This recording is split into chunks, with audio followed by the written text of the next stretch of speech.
ስለ መዝሙር መጽሐፍ አንዳንድ ነገሮችን በቅድሚያ አነሳና ከዛ በኋላ ወደ ምዕራፍ 1 አልፋለሁኝ ማለት ነው። ጌታ ይባረክ። ጌታ ደግሞ በዚህ መጽሐፍ ድንቅ ነገር ያስተምረናል ብዬ አምናለሁኝ። እንደው በቃ በጣም ወደው ካልኩኝ እንደ ልማዳችሁ ልትስቁብኝ ነው። ስለዚህ በቃ እንደምወደው እንዲሁ እናንተ ታውቃላችሁ። የመዝሙር መጽሐፍን ግን እንደው መግቢያውን አንዳንድ ነገሮችን የመዝሙር መጽሐፍ በጣም ዩኒክ መጽሐፍ ነው። በጣም ቢዩቲፉል መጽሐፍ ነው። ታውቃላችሁ መዝሙረ ዳዊት የሚለው በዕብራይስጥ ተሂሊም ማለት ነው። ትርጉሙ ውዳሴዎች ማለት ነው። ውዳሴዎች ማለት ነው። የመዝሙር መጽሐፍ በምናልፍበት በየትኛውም የህይወት መንገድ ከእግዚአብሔር ጋር እንዴት መነጋገር እንዳለብን የሚያስተምረን መጽሐፍ ነው። እግዚአብሔርን የሆነ ጊዜ አናግረ ነው የሆነ ጊዜ ከፊቱ እንድንጠፋ በሆኑ በተመቻቹ ሁኔታዎች ውስጥ ስንሆን ከእግዚአብሔር ጋር የምናወራ፣ አንዳንድ ጊዜ ደግሞ ነገሮች እስኪስተካከሉ እግዚአብሔርን ማውራት የማንችል ሳንሆን በየትኛውም ጊዜ በማንኛውም ሁኔታ ውስጥ ብንሆን እግዚአብሔርን ማዋራት እንደሚቻል የሚያስተምረን መጽሐፍ ነው የመዝሙር መጽሐፍ። ታሪካዊ ዳራውን በጥቂቱ ለመመልከት ስንሞክር የመዝሙር መጽሐፍ የሚገርማችሁ ነገር ሙሉ ለሙሉ ተጽፎ ለማለቅ የ1000 ዓመታት ያህል የጊዜ ርዝመት የፈጀ መጽሐፍ ነው።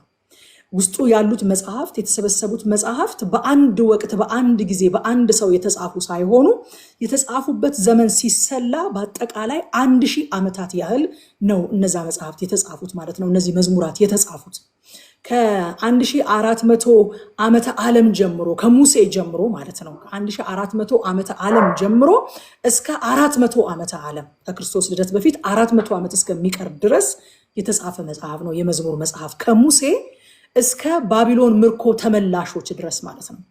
ከግብፅ ሲወጡ ከሙሴ ጊዜ ጀምሮ እስከ ባቢሎን ምርኮ ተመላሾች፣ የባቢሎን ምርኮ ተመላሾች የመጨረሻው መዝሙር የተጻፈው 400 ዓመት ከክርስቶስ ልደት በፊት ነው። እነ ሙሴ ደግሞ ከግብፅ የወጡት 1600 ዓመት ከክርስቶስ ልደት በፊት ነው። ስለዚህ የመዝሙር መጽሐፍ ከ1000 ዓመት በላይ የፈጀ መጽሐፍ ነው ማለት ነው ተጽፎ ለማለቅ። ጌታ ስሙ ይባረክ። 1400 ዓመተ ዓለም በፊት ነው እነ ሙሴ የወጡትና 1000 ዓመት በላይ ፈጅቷል መጽሐፉን በአጠቃላይ ለመጽሐፍ 1600 ያልኩትን ለማረም ነው የቀደሙ። መጽሐፉ የሚያካትታቸው ታሪኮች የምድረ በዳውን የእስራኤልን ጉዞ ያካትታል። የዳዊትና የሰለሞን ዘመነ መንግስት ላይ የተዘመሩ ዝማሬዎች አሉ። የተከፋፈለው የእስራኤል መንግስት እስራኤልና ይሁዳ ከተባሉ በኋላ የተዘመሩ ዝማሬዎች አሉ። የምርኮ ዘመን ላይ የተዘመሩ ዝማሬዎች አሉ። በምርኮ የወሰዱን ዝማሬን ፈለጉብን ይላል። ዘምሩ አሉን፣ እኛ ግን የጽዮንን ምርኮ በባዕድ ሀገር አንዘምርም አልናቸው ይላል። ጌታ ይባረከው። ሳልገባበት ከውስጡ አንዳንድ በጣም ልቤን የሚነኩኝ ጥቅሶች እየወጡ እያስቸገሩ ነው። በባዕድ ሀገር ሆነው በምርኮ ሀገር ሆነው የጽዮንን መዝሙር እስኪ ዘምሩልን አሏቸው። ልክ እንደ መዝናኛ እንደ ኢንተርቴይንመንት ማለት ነው። አይ የጽዮንን ዝማሬ የምንዘምረው ጽዮን ገብተን ነው። በባዕድ ሀገር ሆነን በስደት ሀገር ሆነን የጽዮንን ምርኮ የጽዮንን መዝሙር አንዘምርም አልናቸው ይላል እና በምርኮ ጊዜ ውስጥ የተዘመረ ዝማሬ አለ። እንዲሁም ደግሞ ከምርኮ መልስ ደግሞ የተዘመረ ዝማሬ አለ። ስለዚህ ከሙሴ ጀምሮ እስከ ምርኮ መልስ ድረስ በአጠቃላይ 1000 ዓመታት ያህል ናቸው። እነዚህ ሁሉ ዓመታት ውስጥ የተዘመረ መዝሙር ተሰብስቦ ነው መዝሙረ ዳዊት የተባለው እንጂ በዋናነት ዳዊት በጣም በርካታ መዝሙሮችን ስለጻፈ መዝሙረ ዳዊት ቢባልም በዳዊት ዘመንና በዳዊት እጅ ብቻ ተጽፎ ያለቀ መጽሐፍ እንዳልሆነ ከዚህ መረዳት እንችላለን።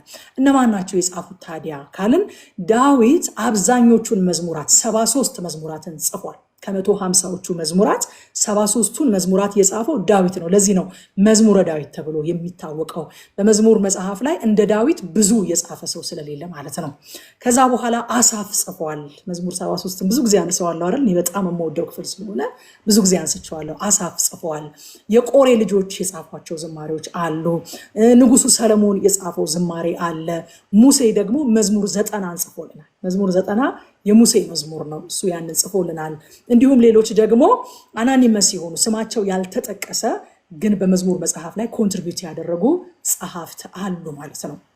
የመዝሙር መጽሐፍ ቅዱሳችንም ላይ ሄዳችሁ ልታዩ ትችላላችሁ። በአምስት ይከፈላል። ከመዝሙር 1 እስከ 41 ድረስ መጽሐፍ 1 ተብሎ፣ ከመዝሙር 42 እስከ 72 ድረስ መጽሐፍ 2 ተብሎ፣ ከመዝሙር 73 እስከ 89 መጽሐፍ 3 ተብሎ፣ ከመዝሙር 90 እስከ 106 መጽሐፍ 4 ተብሎ፣ ከ107 ደግሞ እስከ 150 መጽሐፍ 5 ተብሎ በ5 ተከፍሎ ሶፍት ኮፒ መጽሐፍ ቅዱሳችሁ ላይ በግልጽ ተቀምጦ መጽሐፍ 1 መጽሐፍ 2 መጽሐፍ 3 መጽሐፍ 4 5 የሚል ታገኛላችሁና በዚህ መልኩ በ5 የተከፈለ መጽሐፍ ነው። የሚገርመው ይሄ እያንዳንዱ 5ቱን መጽሐፍ የሚዘጋው በምስጋናና በአምልኮ ነው። 5ቱም መዝጊያቸው ምስጋናና አምልኮ ነው። የመጽሐፉ ዋና ዋና ሐሳቦች ምንድናቸው ካልን አምልኮ ነው በመጀመሪያ የምናገኘው። ኢትስ ኦብቪየስ አይደለ? ሁላችንም ኤክስፔክት የምናደርገው ይሄንን ነው። ቲሙ የመጀመሪያው አምልኮ ነው። ከዛ ደግሞ በሚገርም ሁኔታ እንጉርጉሮ አለው፣ ላመንት አለው። ላመንት ያደርጋሉ። ያ እንጉርጉሮ ደግሞ አለ። ከዛስ ንስሐ እናገኛለን። ከዛ ደግሞ የእግዚአብሔርን ታላቅነት፣ የእግዚአብሔርን ሉዓላዊነት፣ የእግዚአብሔርን ንግስና በዋናነት እንደዚሁ አንድ ዋና ሐሳብ ሆኖ እናገኘዋለን። ከዛ ደግሞ የእግዚአብሔርን ታማኝነት፣ የኪዳን አምላክ መሆኑን፣ ኪዳንን የሚጠብቅ የሚፈጽም አምላክ መሆኑን እንዲሁ አንድ ዋና ፒላር ሆኖ በመዝሙር መጽሐፍ ውስጥ እናገኘዋለን። ሌላውና ዋነኛው ፒላር ደግሞ ወይንም ምሰሶ ደግሞ መሲሁ ነው። በመዝሙር መጽሐፍ ውስጥ የምናየው ዋና ሐሳብ መሲሁ ነው። አምልኮ፣ እንጉርጉሮ፣ ንስሐ፣ የእግዚአብሔር ታላቅነት፣ የእግዚአብሔር ታማኝነትና መሲሁ እነዚህ ዋና ዋና ሐሳቦች ብለን ልንይዛቸው እንችላለን። በመጽሐፍ ውስጥ እንግዲህ በርካታ ስሜቶች ተንጸባርቀዋል። እኔ አንዱ የመዝሙር መጽሐፍን በጣም የምወድበት ምክንያት በጣም ኦነስት ነው። በጣም በቃ የመዝሙር መጽሐፍ አይገርማችሁም? በጣም ኦነስት ነው። ሰው ለካ ከእግዚአብሔር ጋር እንደዚህ ኦነስት መሆን ይችላል እንድትሉ እንደዚህ አይነት ሬቨሌሽን የሰጠኝ መጽሐፍ ነው እና በመጽሐፍ ውስጥ በርካታ ስሜቶች ተንጸባርቀዋል። በጣም መጽሐፉን እንድወደው የሚያደርጉ ነገሮች እነዚህን ሁሉ ስሜቶች ይዞ ወደ እግዚአብሔር መቅረብ ይቻላል ለካ። እነዚህን ሁሉ ስሜቶች በግልጽነት ከእግዚአብሔር ጋር መነጋገር ይቻላል ለካ። እንዴት ነው? በጣም የምትፈሩትና የምታከብሩት ሰው ጋር እኮ ተናዳችሁ እያለ አትሄዱም አይደለ? በጣም ተስፋ ቆርጣችሁ ዲፕረስድ ሆናችሁ እያለ አትሄዱም፣ ልታገኙትም አትፈልጉም። በጣም የቅርቤ ነው የራሴ ነው የምትሉትን ሰው ይችለኛል፣ እንደው ንዴቴንም ሐዘኔንም እንጉርጉሮዬንም ተስፋ መቁረጤንም እንደው እንዳለ ዝክዝክ ባደርግበት ይሸከመኛል፣ ይችለኛል የምትሉት የቅርባችሁ ሰው ካልሆነ በጣም የምታከብሯቸው የምትፈሯቸውን ሰዎች እኮ እንደው ትክክል ነኝ በምትሉ ሰዓት ነው ልታገኟቸው የምትፈልጉት።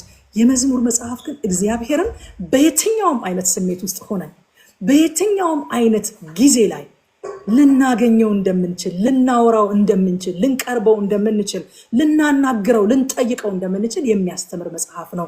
እዚህ መጽሐፍ ላይ የተንጸባረቁ ስሜቶችን በትንሹ ብናነሳ ደስታ ይንጸባረቃል፣ ቁጣ ይንጸባረቃል፣ ፍርሃት ይንጸባረቃል። ለካ እግዚአብሔር ፈራሁ ይባላል። እናንተ ፈራሁ ጌታ ሆይ ይባላል ለካ እግዚአብሔር። ተስፋ ይንጸባረቃል። ተስፋ ብቻ ሳይሆን ተስፋ መቁረጥም ይንጸባረቃል። ሐዘን ይንጸባረቃል። ጥርጣሬ ሲጠራጠሩ እንደው ታየኛለህ ሲሉ ታያቸዋላችሁ። ድል ይንጸባረቃል። የመሳሰሉት የተለያዩ አይነት ነገሮች ሲንጸባረቁ እናያለን እና የመዝሙር መጽሐፍ በመጽሐፍ ውስጥ ያሉትን ስሜቶች ስንመለከት በየትኛውም ስሜት በየትኛውም ሁኔታ ውስጥ ሆነን እግዚአብሔርን ማናገር እንደምንችል ያስተምረናል ያልኩት ቅድም ለዛ ነው። ከዚህ የምንማረው እንግዲህ እንዳልኳችሁ በየትኛውም ስሜትና በየትኛውም ሁኔታ ውስጥ ብንሆን ወደ እግዚአብሔር መቅረብ እንችላለን። ተቆጥቶ ወደ እግዚአብሔር መምጣት ይቻላል። አዝኖ መምጣት ይቻላል። ፈርቶ መምጣት ይቻላል። ተስፋ ቆርጦ መምጣት ይቻላል። ተስፋ አድርጎ ድል በድል ሆኖ ደስተኛ ሆኖ መምጣት ይቻላል ወደ እግዚአብሔር። ይሄንን ያሳየናል። ኢየሱስን ደግሞ በጣም ጎልቶ እናገኘዋለን በመዝሙር መጽሐፍ ውስጥ። በጣም የምንወደውን ጌታ አይደለ? የምንፈልገውን መጽሐፍት ሁሉ ስለኔ ይናገራሉ ስላለ እኛ እያንዳንዱን መጽሐፍ ስናነብ ኢየሱስን እንፈልጋለን። አንተ መጽሐፍ ስለ ኢየሱስ የምትነግረኝ ምንድነው እንለዋለን። ዘፍጥረትን ስናነብ አንተ መጽሐፍ ምን ትነግረኛለህ ስለ ኢየሱስ? ዘጸአትን ስናነብ አንተ መጽሐፍ ስለ ኢየሱስ ምን ትነግረኛለህ? ኢየሱስ እኮ መጽሐፍት ሁሉ ስለኔ ይናገራሉ ብሎኛል እያልን ነው እስከዛሬ እያጠናን የመጣ ነውና የመዝሙር መጽሐፍም ስለ ኢየሱስ ይናገራል። ከየትኛውም የብሉይ ኪዳን መጽሐፍት በላይ በነገራችን ላይ በአዲስ ኪዳን የተጠቀሰ መጽሐፍ የመዝሙር መጽሐፍ ነው። ሐዋርያትም ጌታ ኢየሱስ ክርስቶስም ከየትኛውም የብሉይ ኪዳን ከ39ኙም የብሉይ ኪዳን መጽሐፍት ከየትኛውም መጽሐፍት አብዝተው የጠቀሱት የመዝሙር መጽሐፍን ነው። ስለዚህ ስለ ኢየሱስ በጣም እንደሚነግረን ምንም አንጠራጠርም ማለት ነው። ሉቃስ ወንጌል ምዕራፍ 24 ቁጥር 44 ላይ ጌታ ኢየሱስ ክርስቶስ ራሱ እንደዚህ ብለዋል። እርሱም ይላል እነዛን የኤማውስን መንገደኞች ታስታውሷቸዋላችሁ። እንደዚህ አላቸው፣ ከእናንተ ጋር ሳለሁ በሙሴ ሕግና በነቢያት በመዝሙራትም ስለ እኔ የተጻፈው ሁሉ ይፈጸም ዘንድ ይገባል ብዬ የነገርኳችሁ ቃሌ ይህ ነው አላቸው ይላል። አያችሁ፣ በመዝሙራት ስለ እኔ የተጻፈው ይፈጸም ዘንድ ይገባል ብሎ በመዝሙራት የተነገሩ ትንቢቶች እንደሆኑ የተፈጸሙት። ግራ ተጋብተው ነበር አይደል? ጌታን ሲጠይቁት በቃ ያድነናል ብለን ተስፋ አድርገን ነበረ። በሰውና በእግዚአብሔር ፊት ታላቅ የነበረውን የናዝሬቱን ጌታ ኢየሱስ ክርስቶስን ታሪክ አልሰማህም ወይ? አንተ ራስህ በኢየሩሳሌም እንግዳ ሆነ ትኖራለህ ወይ? ከ3 ቀን በፊት የካህናት አለቆች ፈሪሳውያን ይዘው ሰቀሉት፣ ገደሉት፣ ደግሞም ቀበሩት። ከተቀበረም ደግሞ ዛሬ 3ኛ ቀኑ ነው። 3 ቀን ከሆነው ደግሞ እንደ ባህላችን ታውቃለህ፣ ሰው እስከ 3 ቀን ድረስ ተስፋ አይቆረጥበትም። አሁን ግን 3 ቀን ስለሆነው እኛ ተስፋ ቆርጠን እየተወለግን ወደ ኤማውስ እየሄድን ነው አይነት ነገር ሲነግሩት እናንተ አላቸው ከእናንተ ጋር ሳለሁ በሙሴ ሕግ በነቢያት በመዝሙራትም ስለኔ የተጻፈው ነው የተፈጸመው። መያዜ፣ ልብሴ መሸጡ፣ በ30 ብር መሸጤ፣ በጥፊ መመታቴ፣ ጢሜ መነጨቱ፣ ምራቅ መተፋቱ፣ በእግዚአብሔር እንደተተወ እንደ ኃጢአተኛ እንደ አመፀኛ መቆጠሬ፣ መገረፌ፣ መሰቀሌ፣ ደሜ መፍሰሱ፣ አጥንቴ ሳይሰበር መሞቴ፣ ደግሞ እስከ ባለጠጎች ጋር ቀብሬ መሆኑ፣ ከዛ ከሙታን ተለይቼ እንደምነሳ በመዝሙራት እኮ ይህ ሁሉ ተጽፏል። ስለዚህ አዲስ ነገር አይሆንባችሁ ብሏቸው መዝሙራትን አክኖሌጅ አድርጓል ጌታ ኢየሱስ ክርስቶስ። እንዳለ በምድር ላይ በነበረው ቆይታ ውስጥ ከመዝሙር መጽሐፍ ላይ የተጻፉ ትንቢቶች እንደተፈጸሙበት በመናገር የመዝሙር መጽሐፍን አክኖሌጅ አድርጓል እዚህ ቦታ ላይ ማለት ነው። መሲሐዊ ምሳሌዎች በጣም በልዩነት የተቀመጡባቸው ምዕራፎች አሉ። መሲሁን በእርግጥ በየቦታው ላይ እናገኘዋለን። ነገር ግን በልዩነት ደግሞ የተወሰኑ ምዕራፎች መሲሐዊ ምሳሌዎችን ይዘው የተቀመጡ ምዕራፎችን እናገኛለን። ለምሳሌ መዝሙር 2 ዛሬ የምናገኘው የተቀባው የተሾመው the anointed king እሱን እናገኘዋለን መዝሙር 2 ላይ። መዝሙር 22 ላይ ደግሞ ስለ ስቅላቱ እናገኛለን። መዝሙር 23 ላይ መልካሙን እረኛ እናገኘዋለን። መዝሙር 110 ላይ ደግሞ የክብር ጌታን እናገኘዋለን። እና አንዳንድ ምዕራፎች በጣም ዴዲኬትድ ናቸው። መዝሙር 110 ላይ የጌታን ክብር የክብር ጌታ መሆኑን የምናይበት ነው።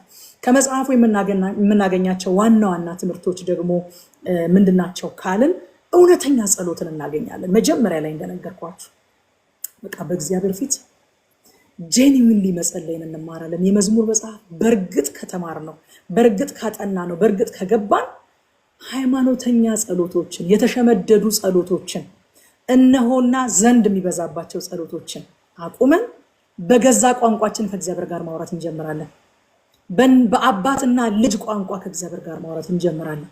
ከፍቶን እንደሆነ ጄኒዊንሊ ጌታ ሆይ ከፍቶኛል ዛሬ፣ አዝነን እንደሆነ ጌታ ሆይ አዝኛለሁ ዛሬ፣ ጌታ ሆይ ዛሬ ፈርቻለሁ የምንል ጄኒውን የሆነ ጸሎትን ያስተምረናል ይህ መጽሐፍ። በዚህ መጽሐፍ መጨረሻ ላይ ምን አገኛለሁ? ምንድነው የሚኖረው ለውጥ በህይወቴ ካላችሁ፣ አንድ በጣም እርግጠኛ ሆናችሁ ኤክስፔክት ማድረግ ያለባችሁ ነገር ጸሎታችሁ ይቀየራል፣ ጄኒውን ይሆናል። እግዚአብሔር የሚወደው ጸሎት፣ የአባትና የልጅ ንግግር፣ እግዚአብሔር ፐርሰን መሆኑን የሚሰማ መሆኑን። አንዳንድ ጊዜ እኮ ጩኸታችን ራሱ እግዚአብሔር የሆነ ጆሮ እምቢ ያለው ያረጃ አምላክ እንደሆነ እኮ ነው የምናስመስለው። ጩኸታችን ራሱ ጄኒውን የሆነ እግዚአብሔር የሚሰማ የቅርብ አምላክ፣ የሚረዳ ሳንናገር ገና የሚያስፈልገን ነገር የሚያውቅ አምላክ መሆኑን ተረድተን እውነተኛ ጸሎትን መጸለይ እንማራለን ከዚህ መጽሐፍ። ሌላው ምን እንማራለን? ምን ኤክስፔክት ላድርግ በህይወቴ ላይ ይህንን 150 ምዕራፍ ሳጠና? ጥልቅ አምልኮ፣ ዲፕ የሆነ ወርሺፕ፣ በቃ ገብቶን እግዚአብሔርን የምናመልክ ሰዎች እንሆናለን። የሆነ ሰው ወትውቶን ሳይሆን፣ ሰው ገፋፍቶን ሳይሆን፣ እጃችሁን አንሱ እየተባለ አሁን ቆሙ እየተባለ አሁን እልል በሉ እየተባለ ሳይሆን እኛ ራሳችን ገብቶን ተረድተን ጥልቅ የሆነ አምልኮ ውስጥ የምንገባ አምላኪዎችን ብንሆን ይሄ መጽሐፍ ይረዳናል። ሌላ ምን እንማራለን?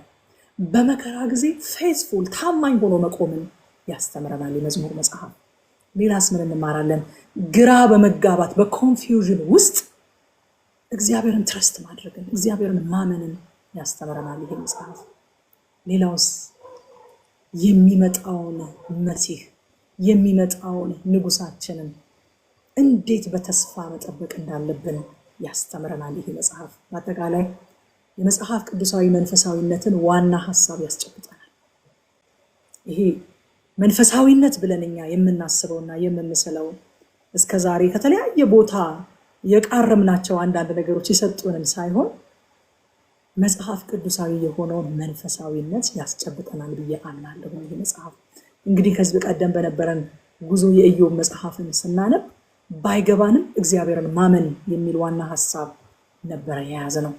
አሁን ደግሞ መዝሙረ ዳዊትን ስናጠና በምንም አይነት ሁኔታ ውስጥ ብንሆን ለእግዚአብሔር ያለንበትን ሁኔታ መንገር ከእግዚአብሔር ጋር መነጋገርን ያስተምረናል። ይህ መጽሐፍ ድንቅ ትምህርት አይደለም የሚያስተምረን? ታዲያ መነጋገር ከእግዚአብሔር ጋር በቃ ጌታ ሆይ እስከ መቼ ነው ዝም የምትለው ይለዋል።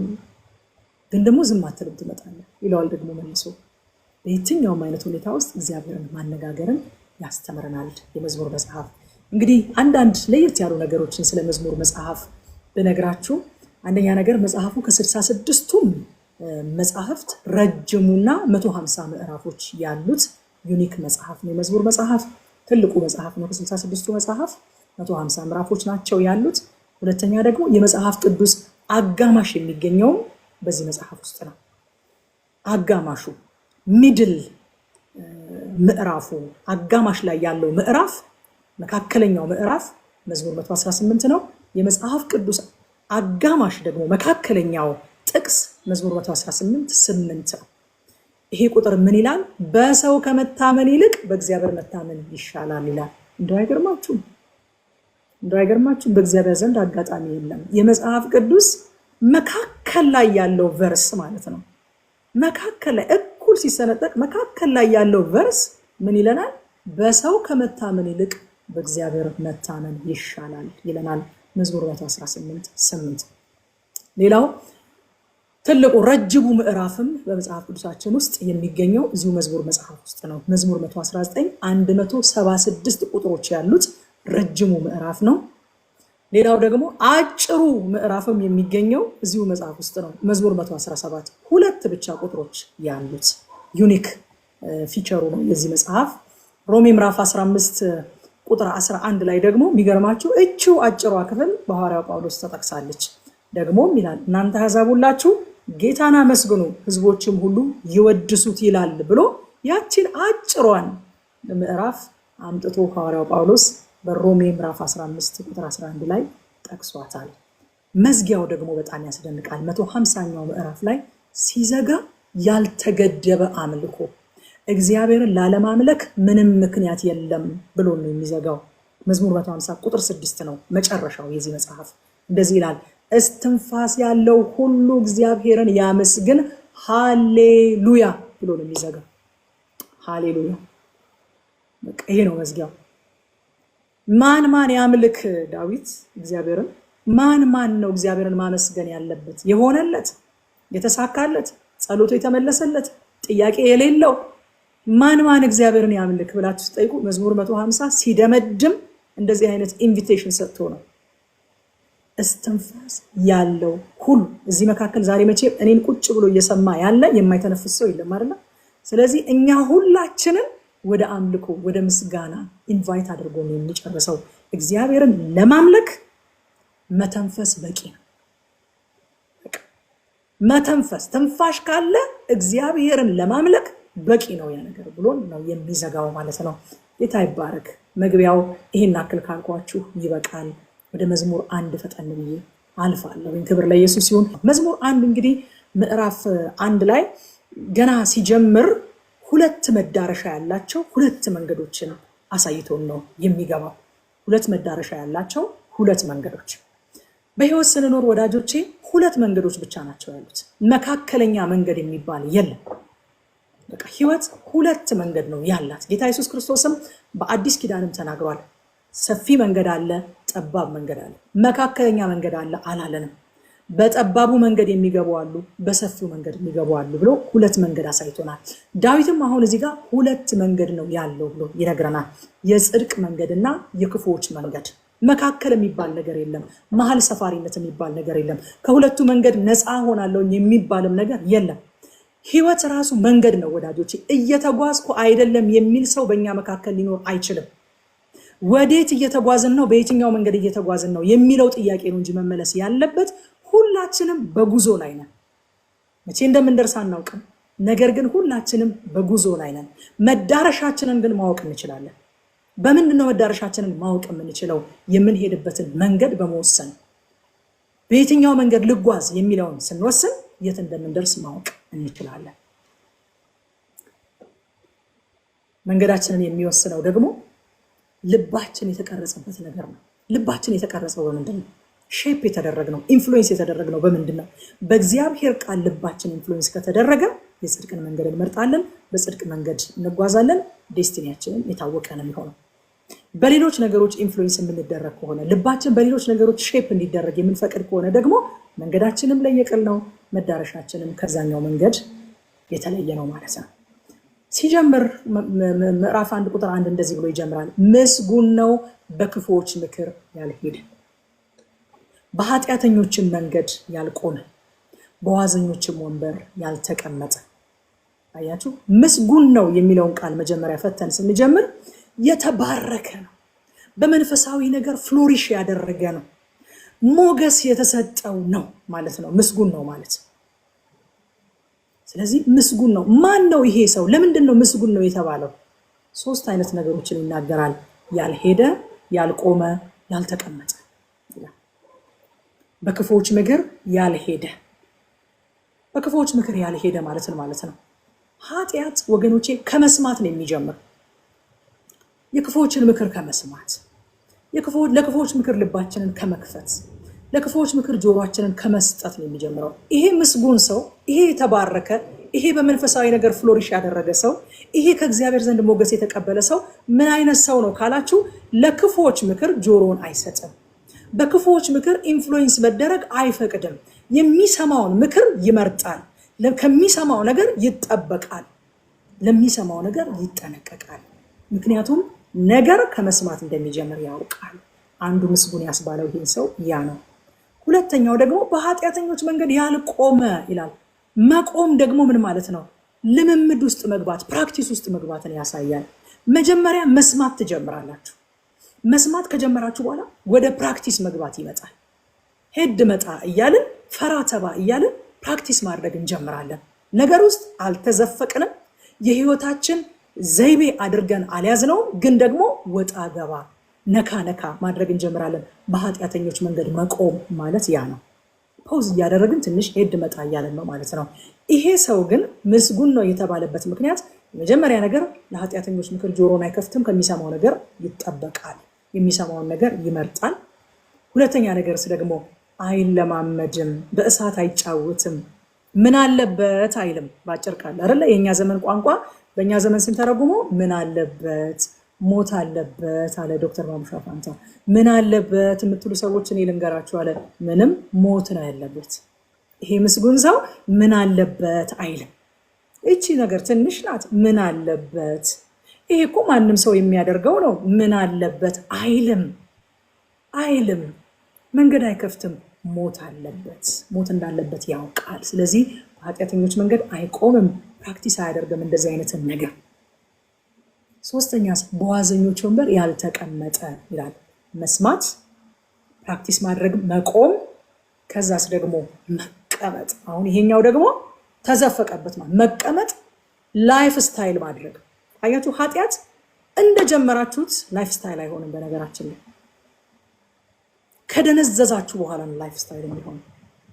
መጀመሪያ እንደጀመራችሁት ወጣ ገባ ነው የሚሆነው። ምናልባትም የመጀመሪያ ቀን አድርጋችሁት ከመጣችሁ በኋላ በእንባ ተሞልታችሁ ተጸጽታችሁ ትራሳችሁ በእንባ አርሶ ጌታ ሆይ እኔ ሰው ነኝ ወይ በቃ ከነገ ጀምሮ ምናምን የምትሉ ነው የምትሆኑት እንጂ የመጀመሪያ ቀን ኃጢአት አድርጎ በቃ ላይፍ ስታይል እንደዚህ መሆን አለበት እንዴ በስመ አብ ደስ ሲል ምናምን የሚል ሰው የለም። መጀመሪያ ቀስ በቀስ ነው። ምክር መስማት ነው። በመስማት ነው የሚጀምረው መጀመሪያ። ከዛ ዲሴንስታይዝ እየሆናችሁ ትመጣላችሁ። መጀመሪያ የምትሰሙት ነገር የሚያስደነግጣችሁን ያህል መደንገጥ ታቆማላችሁ ማለት ነው። አያችሁ፣ አሁን ከምንሰማቸው ነገሮች የተነሳ ዲሴንስታይዝ እየሆነን እንደሆነ ታውቃላችሁ። ድሮ ስንሰማቸው በጣም የሚያስደነግጡ ወይ ብለን ጆሮአችንን እንደዚህ ጭው የሚያደርጉን እጃችንን እንደዚህ ጆሮአችን ውስጥ እንድንከድድ የሚያደርጉን የነበሩ ነገሮች ዛሬ እኮ ያስደነግጡንም አይደለም? አዎ ምን ይደረጋል በቃ ትውልዱ ተበላሽቷል በቃ በቃ እንደዚህ አገልጋዩ እኮ በቃ እንደዚህ ሆኗል ዘንድሮ ዘንድሮ ዘማሪ እኮ በቃ እንደዚህ ድሮ እኮ በቃ በጌታ ፊት የምንወድቅበት እሪ የምንልበት ጌታ ሆይ ምን ጉድ መጣ ኧረ ትውልድ ጠፋ ኧረ ቤትህ እንደዚህ ሆነ ብለን በቃ እሪ የምንልበት ድፍት የምንልበት ነገር ዛሬ አያስደነግጠንም። ለምን ዲሴንስታይዝ እያደረገን ነው። እየሰማን እየለመድ ነው መጣ። ጆሮአችንን ጨው የሚያደርገው የነበረው ነገር አሁን ጆሮአችንን ጨው አያደርገውም። ምክሮችን እየሰማን መጣን። ከዚያስ ደግሞ ከመስማት ብዛት መደንገጥ ነው መጀመሪያ የምታቆሙት። በነገራችን ላይ ለአመፅ፣ ለኃጢአት፣ ለክፋት፣ ለተንኮል፣ ለርኩሰት መደንገጥ ስታቆሙ ደንግጡ። አምቴሊንግ መደንገጥ ስታቆም ወንድሜ ደንግጥ። ለምን መደንገጥ አቆምኩኝ? ለምንድነው ጌታ ሆይ እንደ ድሮ ድንግጥ ማልለው? ለምንድነው ማያስለቅሰኝ? ለምንድነው ዝግንን የማይለኝ? ለምንድነው ስቅጥጥ የማይለኝ? ምን እየሆንኩ ነው ብለን መደንገጥ እዛ ጋር ነው።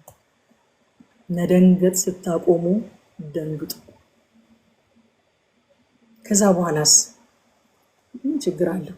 አንዳንዴ ነው ሱስ አይሁን እንጂ አይደለም ሱስ አይሁን እንጂ ምን የዛ ነገር ባሪያ አትሁን እንጂ ያ ነገር አይቆጣጠርህ እንጂ እንደዚህ ይሁን እንጂ ምን አለበት እየተባለ በኃጢአተኞች መንገድ መቆም ይመጣል። ትንሽ ፌንስ ላይ አጥር ላይ መቀመጥ ይመጣል ማለት ነው። መጀመሪያ ግቢ ውስጥ ሆነን ነበር የውጭ ኖር የምንሰማው። ከዛ በኋላ አጥሯ ላይ ቁጭ እንልና እዚኛውን ቤት አለ አንድ እግራችን፣ እዛኛውን ቤት የሚሆነውን ነገር ደግሞ ማየት እንፈልጋለን። እንዲያመልጠን አንፈልግም እዛኛው ቤት ያለውን ነገር እና አንዳንድ ጊዜም ነካ እያደረገን እንመለሳለን። መጀመሪያ ነክተን የተመለስን ቀን ወይኔ ጌታ ሆይ እንላለን። በቃ ምክንያቱም ህሊናችን ገና ሴንሲቲቭ ነው፣ አልደነዘዘም። ወይኔ ጌታ ሆይ እንደዚህ እኮ አልኩኝ፣ ወይኔ ጌታ ሆይ እንደዚህ ነገር እኮ አየሁኝ፣ ወይኔ ጌታ ሆይ እንደዚህ ብዬ ተናገርኩኝ እኮ ብለን ድንግጥ እንላለን የመጀመሪያ ቀን። ከዛ በሁለተኛው ቀን ድንጋጤው እየቀነሰ ይመጣል እና ኖርማል እንሆናለን። ኖርማል በቃ ምንም የማይመስላቸው ኖርማል ሰዎች እንሆናለን።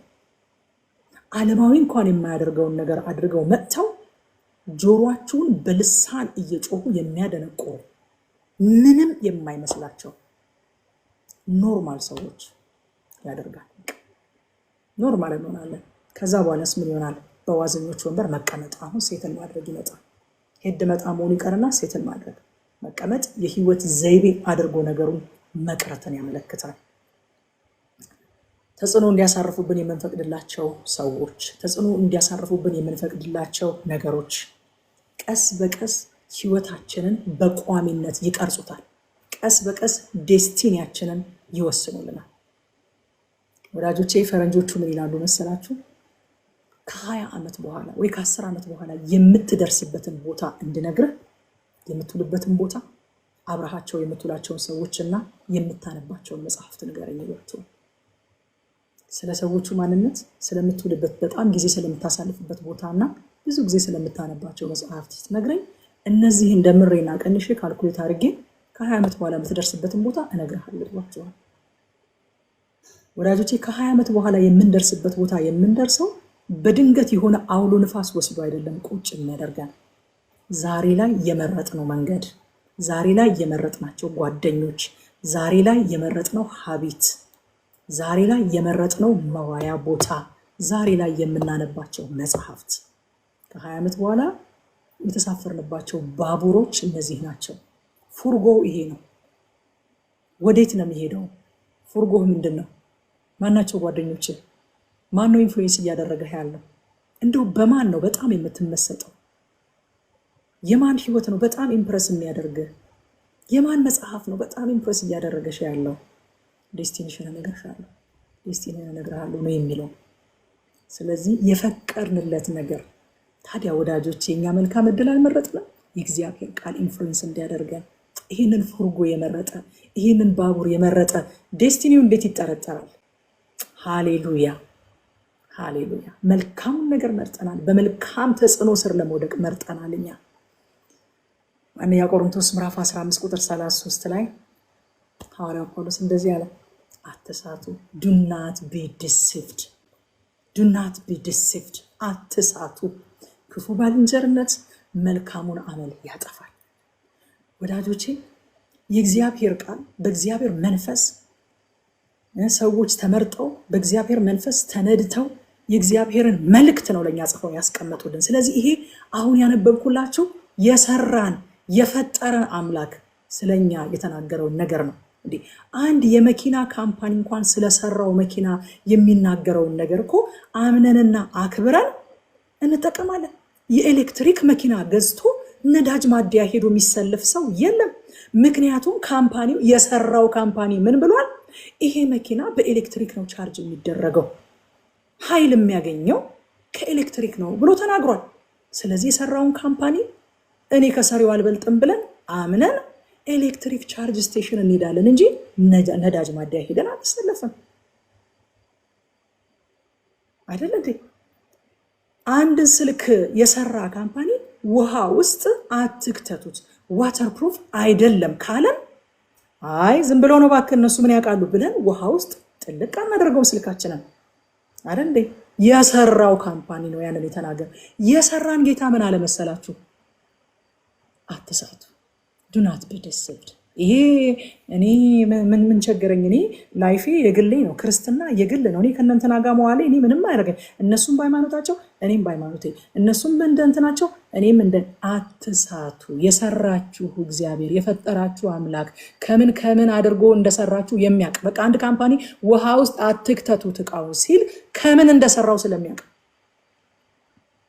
በቃ ውሃ ውስጥ እንዳይገባ አድርጎ እንደሰራው ስለሚያውቅ ነው።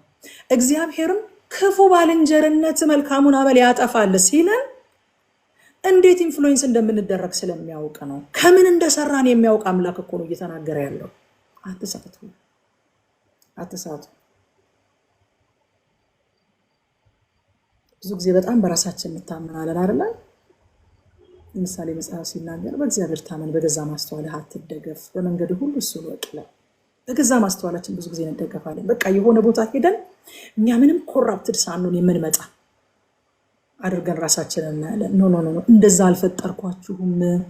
ኢንፍሉዌንስ እንድትደራረጉ አድርጌን የፈጠርኳችሁ ደግሞ እኮ ለበጎ ነበረ። እኔ አሁን በጎ ነገር አስተምሬያችሁ የምትቀበሉኝ እኮ እግዚአብሔር እንደዛ አድርጎ ስለፈጠራችሁ ነው። ስለዚህ ያው አፈጣጠራችሁ ደግሞ ክፉ ነገር ለሚያስተምራችሁም ሰው ይሰራለታል። ስለዚህ አትሳቱ፣ አትሳቱ። አፈጣጠራችን ኢንፍሉዌንስ የምንደረግ ተደርገን የተፈጠር ነው።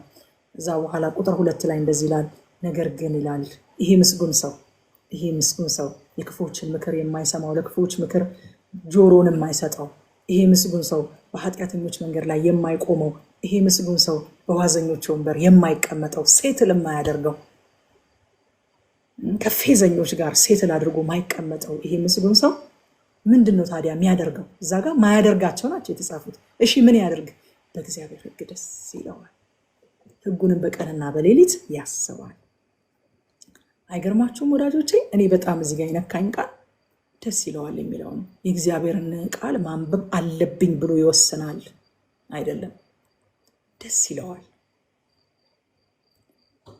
ምን ማለት ነው? ቃሉ ሸክም አይደለም ለምስጉን ሰው። ቃሉ ስራ አይሆንበትም። ይልቁንም በእግዚአብሔር ሕግ ሐሴት የሚያደርግ ሰው ነው። ሃሌሉያ። ደግሞስ ቃሉን የሚያስበው አልፎ አልፎ ሳይሆን ቀንና ሌሊት ነው። ከምንም አይነት ነገር ጋር ምንም አይነት ወሬ ይወራ፣ ምንም አይነት ጉዳይ ይነሳ፣ የእግዚአብሔር ቃል ስለዚህ ነገር ምን ነበር የሚለው? የእግዚአብሔር ቃል ላይ እኮ ይሄንን ነገር አይቼዋለሁ። በቃ ከእግዚአብሔር ቃል ጋር እያያያዘ ነው የሚያስበው። ሲያወራ ራሱ የእግዚአብሔር ቃል ካፉ ላይ አይታጣም። ዮሐንስ ወንጌል ምዕራፍ 8 ቁጥር 31 ላይ ጌታ እንደዚህ ያለ፣ ኢየሱስ የሚያመኑትን አይሁድ አለ፣ እናንተ በቃሌ ወጣ ገባ ብትሉ በእውነት ደቀ መዛሙርቴ ናችሁ አላቸው? አላላቸውም። በቃሌ ብትኖሩ፣ በቃ እዛው ድዌል ብታደርጉ፣ ብትመላለሱ፣ ወጣ ገባ ብትሉ ሳይሆን ድዌል ብታደርጉ፣ ብትኖሩ ደቀ መዛሙርቴ ናችሁ አላቸው ይላል። ገባ ወጣ ለማለት ሳይሆን ቃሉ ውስጥ ለመኖር ተጠርተናል። እዛ ቁጥር 3 እንደዚህ ይላል፣ መዝሙር መጽሐፍ ቁጥር 3 እርሱም በውሃ ፈሳሾች ዳር እንደተተከለች ፍሬዋንም በየጊዜዋ እንደምትሰጥ ቅጠሏም እንደማይረግፍ ዛፍ ይሆናል፣ የሚሰራውም ሁሉ ይከናወንለታል። እንደምን አይነት ዛፍ? እንደተተከለች። ወዳጆቼ መተከል በአጋጣሚ ወይም ሳይታሰብ የሚሆን ነገር ሳይሆን ኢንቴንሽናሊ ሆን ተብሎ ጊዜ ተወስዶ የሚደረግ ነገር ነው። በቃ አንዳንድ ሰው በቃ ሳይተከል ማፍራት ይፈልጋል። ያልተተከለ ያፈራል እንዴ ወገኖች? አሁን ገበያ ላይ ያሉ ችግኞች አሉ፣ ተንቀሳቃሽ ችግኞች አይደለ? ፍሬ ከነሱ ላይ በልታችሁ ታውቃላችሁ? በቃ ብዙዎቻችን ተንቀሳቃሽ ችግኝ ሆነን ማፍራት እንፈልጋለን። ለማፍራት መተከል ይጠይቃል። ደግሞስ የምንተከልበትን ቦታ ማወቅ ይፈልጋል። የዚች ዛፍ የማፍራቷ ዋስትናዋ፣ ቅጠሏ ያለመርገፉ ዋስትናዋ ምንድን ነው ካላችሁ፣ የተተከለችበት ስፍራ። አንደኛ ስፍራዋን አግኝታለች፣ በውሃ ዳር ነው ያለችው። ሁለተኛስ ደግሞ ሄድ መጣ አይደለም የምትለው፣ ውሃ እየጠጣች ከዛ ወደ ሌላ ቦታ አይደለም የምትሄደው፣ እዛው ውሃ ዳር ተተክላለች። ያ ውሃ ክርስቶስ ነው። ሃሌሉያ፣ ስሙ ይባረክ። ጌታ እንደዚህ ያለ ዮሐንስ ወንጌል ምዕራፍ 15 ቁጥር 5 ላይ እኔ የወይን ግንድ ነኝ አለ፣ እናንተም ቅርንጫፎች ናችሁ፣ ያለ እኔ ምንም ልታደርጉ አትችሉም። በእኔ የሚኖር እኔም በእርሱ እርሱ ብዙ ፍሬ ያፈራል አለ። በእኔ ምን የሚያደርግ የሚኖር ወጣ ገባ የሚል አይደለም። ወጣ ገባ ፓርታይም ክርስቲያን አይደለም ወገኖች። የሚያፈራው ፓርታይም ክርስቲያን ሳይሆን የተተከለ ክርስቶስ ውስጥ የሚኖር ያፈራል። ይቺ ዛፍ ተተክላለች፣ ተንቀሳቃሽ ችግኝ አይደለችም፣ ተተክላለች። እንተከል ወገኖች፣ እንተከል። እንዳናፈራ የሚያደርገን ወጣ ገባ ማለት ነው። ወጣ ገባ ማለት ነው። እንተከል። ከዛስ የሚሰራው ሁሉ ይባረክለታል ይላል። በጣም ይገርመኛል። የሚሰራው ሁሉ እናንተ ለካ እግዚአብሔር የሚባረከው የምንሰራውን ነው። አንድ ሰው በር ዘግቶ በቃ እኔ ተባርክ ያለሁኝ እግዚአብሔር ባርኮኛል ተባርክ ያለሁኝ ይላላሉ እና እንደ ቀልድም ነው አንድ አስተማሪያችን ሲናገር እና እግዚአብሔር ምን አለው አሉ፣ ኧረ ልጄ እንደው ቢያንስ ውጣና ሎተሪ እንኳን ቁረጥ አለው አሉ። ምኑን ልባርከው? ምክንያቱም እግዚአብሔር የእጅህን ስራ ይባርካል ነው የሚለው። መዝሙር መጽሐፍም ሲናገር ምንድነው የሚሰራው እግዚአብሔር ለካ የምንሰራውን ነው የሚባርከው። ምኑን ልባርከው? ውጣና ቢያንስ ሎተሪ ቁረጥ አለው እየተባለ ይቀልዳል። እና ወገኖቼ እግዚአብሔር አማኝ ይሰራል፣ እያመነ ይሰራል። የምንሰራውን ነው የሚባርከው እግዚአብሔር። ቁጥር 4 ላይ ክፉዎች እንዲህ አይደሉም ይላል፣ ነገር ግን ነፋስ ጠርጎ እንደሚወስደው ትቢያ ናቸው። ስለዚህ ክፉዎች በፍርድ ኃጢአተኞችን በጻድቃን ማህበር አይቆሙም ይላል ከ4 እስከ 5 ድረስ። ክፉዎች እንዴት ናቸው? ወይት የላቸውም። አይገርማችሁም? ቀሊል ናቸው፣ ገለባ ናቸው፣ ስር የላቸውም፣ በነፋስ የሚነዱ ናቸው። ነፋስ እዚህ ቦታ ላይ ሁኔታን ነው የሚያሳየው። ሁኔታ ወደ ወደደው ቦታ ይወስዳቸዋል። በቃ በነፈሰበት። አሁን ገለባ ምርጫ አለው እንዴ? ገለባ አይ ወደ ሰሜን አልሄድም ማለት ይችላል? አይችልም። ነፋስ ከመጣ ጠርጎ ወዳላሰበበት ቦታ ይወስዷል። ክፉዎች እንደዛ ናቸው አለ። ምክንያቱም አልተተከሉም፣ ስራ አልሰደዱም፣ ጠርጎ ይወስዳቸዋል። ደግሞስ በጻድቃን ጉባኤ በፍርድ ወንበር ፊት መቆም አይችሉም። የላቸውም፣ ቦልድነሱ የላቸውም፣ ከሬጁ የላቸውም እዛ መቆም የሚችሉበት። ታውቃላችሁ ማቴዎስ ወንጌል ምዕራፍ 7 ከ26 እስከ 27 ጌታ የተናገረውን ይህም ቃሌን ሰምቶ የማያደርገው ሰው ቤቱን በአሸዋ ላይ የሰራ ሰነፍ ሰውን ይመስላል። ዝናብም ወረደ፣ ጎርፍም መጣ፣ ነፋስም ነፈሰ፣ ያንንም ቤት መታው፣ ወደቀ፣ አወዳደቁም ታላቅ ሆነ ይላል። ክፉዎች እንደዚህ ናቸው፣ ጠርጎ ይወስዳቸዋል። ከዛ ቁጥር 6 የሁለቱን መንገዶች መዳረሻ ደግሞ ያሳየናል። እግዚአብሔር የጻድቃንን መንገድ ያውቃል፣ የክፉዎች መንገድ ግን ትጠፋለች ይላል። እግዚአብሔር ያውቃል። በእውነት እግዚአብሔር ያውቃል። በሉ ወዳጆች፣ የጻድቃን መንገድ ጠባብ ናት። እንደምታውቁት ጌታ እንደተናገረው የጻድቃን መንገድ ጠባብ ናት። አንድ ጊዜ አንድ ውድድር ተደረገ አሉ፣ ክርስትናን በስዕል የማስቀመጥ ውድድር እና አንድ ሰው ውድድሩን አሸነፈ። ያሸነፈው ሰው የሳለው ስዕል ምንድን ነው? በጣም ከላይ እየተንደረደረ የሚወርድ ኃይለኛ ወራጅ ውሃ ላይ ወደ ላይ የምትዋኝ ትንሽዬ አሳ ስሎ ነው ያሸነፈው። የጻድቃን መንገድ እንደዛ ነው። ውሃው ወደ ታች እየተንደረደረ ይወርዳል። ወደ ታች መዋኘት ቀላል ነው። ውሃው ወደሚፈስበት መዋኘት ቀላል ነው። እኛ ግን ወደ ላይ ነው እየዋኘን ያለ ነው እና ወደ ላይ መዋኘት ቀላል አይደለም፣ አይመችም፣ አያስደስትም። ወደ ታች መዋኘት ይቀላል እና ጌታ ሆይ ምን ነው ያስብላል። ግን ዛሬ አንድ ነገር ነገራችኋል፣ እግዚአብሔር ያውቃል። ያውቃል። በመንገዱ ላይ ያለውን ስትራግል እግዚአብሔር ያውቃል። እግዚአብሔር የጻድቃንን መንገድ ያውቃል። መንገዱ ጠባብ ነው። አዎ፣ ግን ሀቭ ጉድ ኒውስ ያውቃል። እግዚአብሔር በጠባብ መንገድ ተጨንቀህ እየተጓዝክ እንደሆነ ያውቃል። እግዚአብሔር ያውቃል። ለዚህ ነው ጌታ ማቴዎስ ወንጌል ምዕራፍ 7 ከ3 እስከ 14 ላይ በጠበበው ደጅ ግቡ፣ ወደ ጥፋት የሚወስደው ደጅ ሰፊ መንገዱም ትልቅ ነውና ወደ እሷ የሚገቡ ብዙዎች ናቸው። ወደ ታች መዋኘት ቀላል ነው። ነፋሱ ወደሚነፍስበት መሄድ ቀላል ነው። ወደ ህይወት የሚወስደው ደጅ ግን የጠበበ መንገዱም የቀጠነ ነውና የሚያገኙትን ጥቂቶች ናቸው ማለት እና መዝሙር 1 ደግሞ በሙላት በክርስቶስ ህይወት የተገለጠ መጽሐፍ ነው። ከእርሱ ጋር የሚተባበሩ ሁሉ ደግሞ ምስጉን ናቸው። ወዳጆቼ አሁን ሰምታችሁ እና እኔ ምስጉን አይደለሁም ማለት ነው የሚል ጥያቄ ውስጥ የገባችሁ በክርስቶስ ናችሁ፣ ምስጉን ናችሁ። ምስጉን በሆነው ውስጥ ገብታችኋል። ደስ ይበላችሁ። ስለዚህ ምስጉን ናችሁ። ምን ማለት ነው? የተባረካችሁ ናችሁ። ምን ማለት ነው? በመንፈሳዊ ነገር ፍሎሪሽ ያደረጋችሁ ናችሁ። ምን ማለት ነው? ከእግዚአብሔር ዘንድ ሞገስ የተሰጣችሁ ናችሁ። ምስጉን ናችሁ። ስለይሄንን ማለት ነው። እንዴት አገኘን ይሄንን ሁሉ? ምክር እኮ ሰምተን እናውቃለን። እንደው ሄድ መጣም እኮ ብለን እናውቃለን። እንደው አንዳንዴም አላስፈላጊ የህይወት ዘይቤ ውስጥ ገብተን በዋዘኞች ወንበር እኮ ተቀምጠናል። ምስጉን በሆነው ይሄ ሁሉ ተቆጥሮላችኋል። ሃሌሉያ።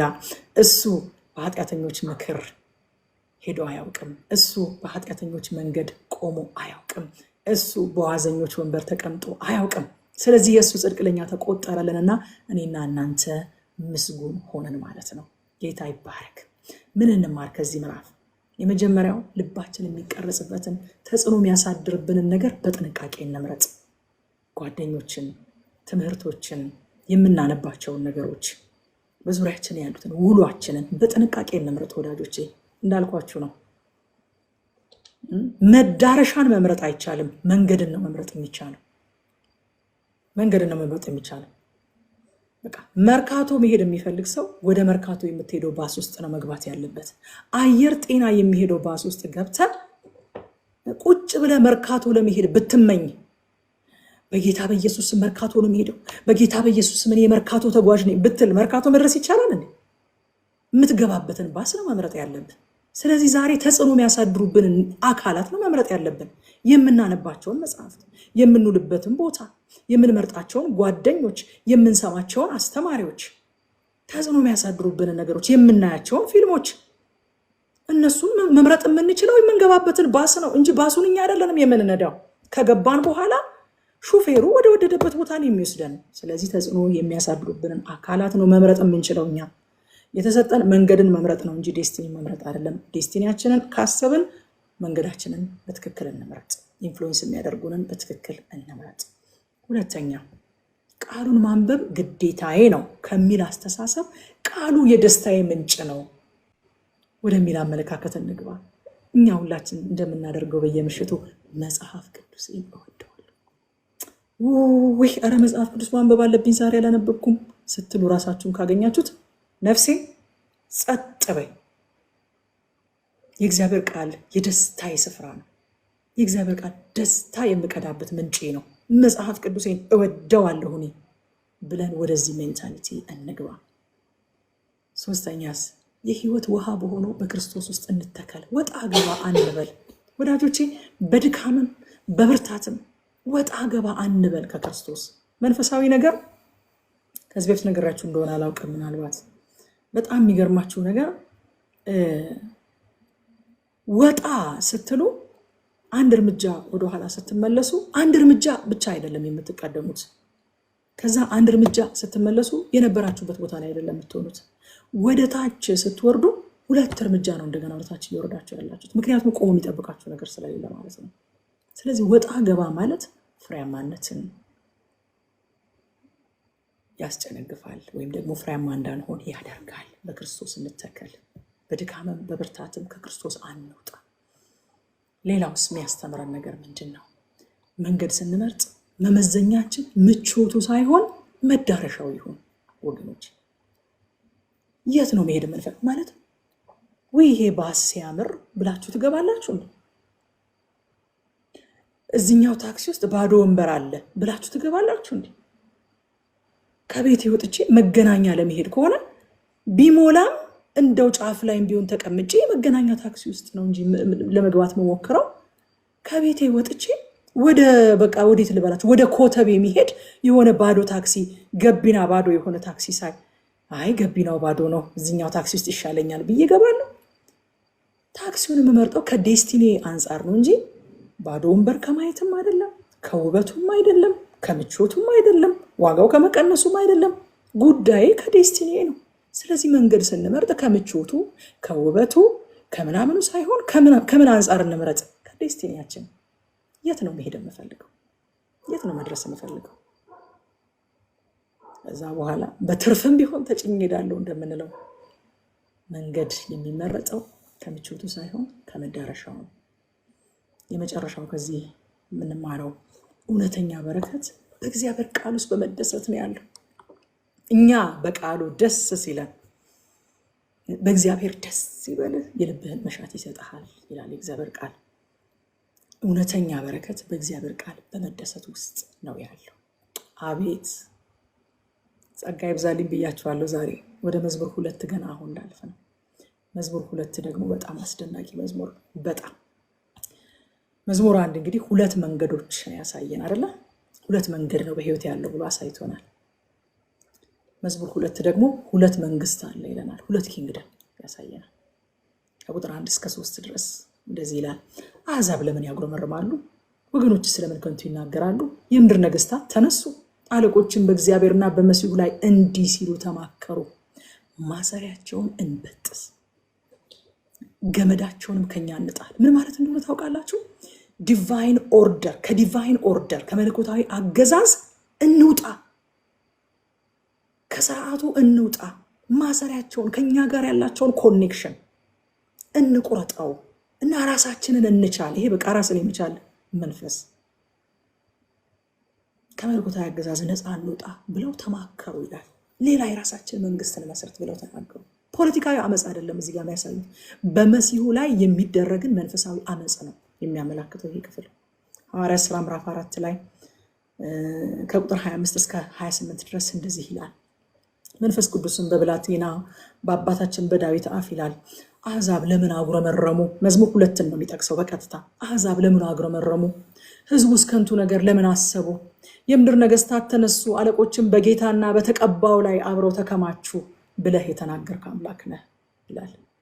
ከዛስ በቀባኸው በቅዱሱ ብላቴናህ በኢየሱስ ላይ ሄሮድስና ጴንጦናዊው ጲላጦስ ከአሕዛብና ከእስራኤል ሕዝብ ጋር እጅህና ሐሳብህ እንዲሆን አስቀድመው የወሰኑትን ሁሉ ሊፈጽሙ በዚች ከተማ በእውነት ተሰበሰቡ።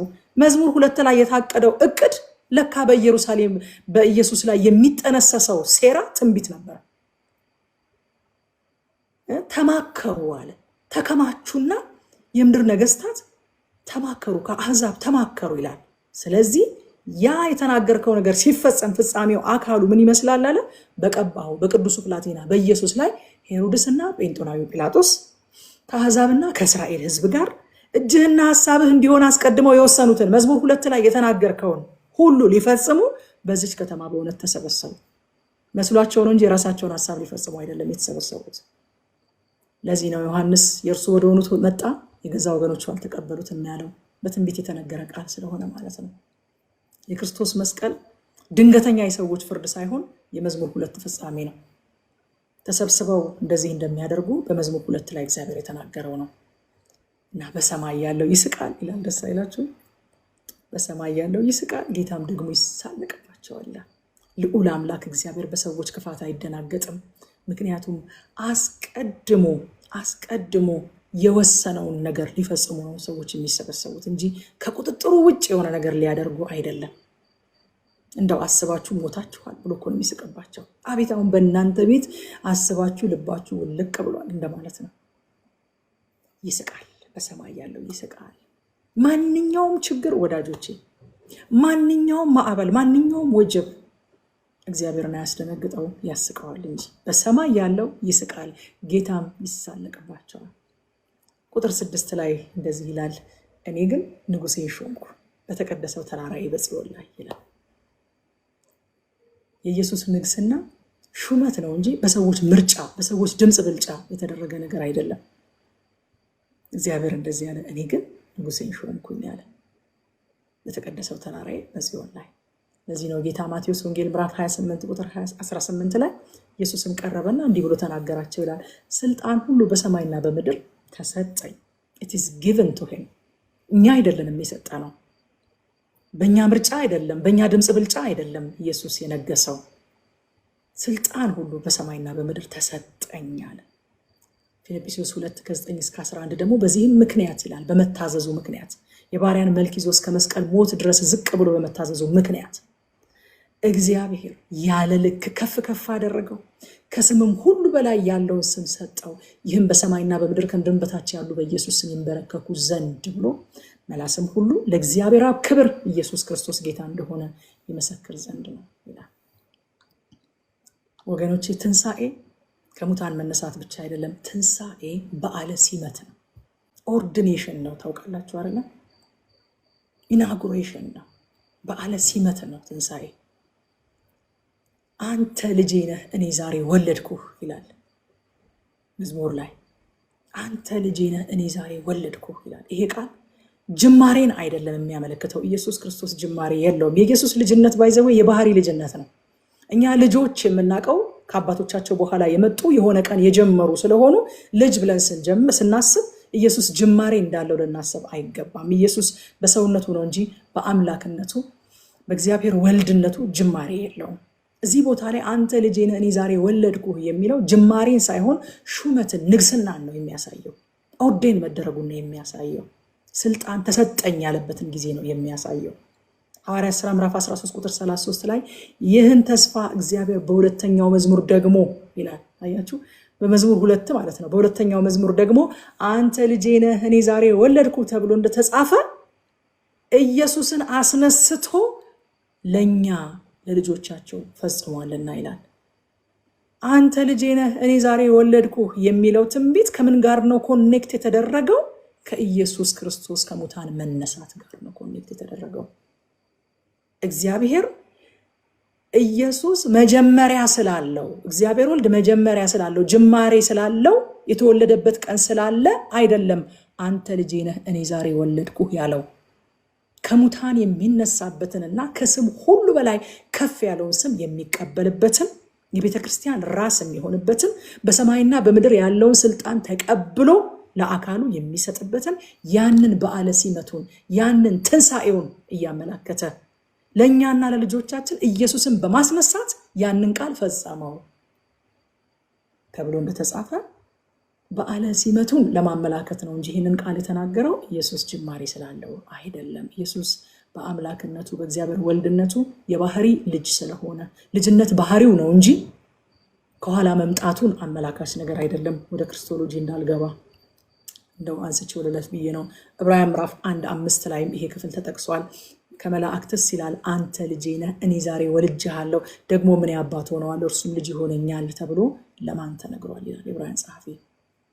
ከዛ በኋላ ወደ መዝሙር ስመለስ ቁጥር 8 ላይ እንደዚህ ይላል፣ ለምነኝ አሕዛብን ለርስትህ የምድር ዳርቻ ለግዛት እሰጥሃለሁ፣ በብረት በትር ትጠብቃቸዋለህ፣ እንደ ሸክላ ሰሪ ዕቃዎች ትቀጠቅጣቸዋለህ ይላል።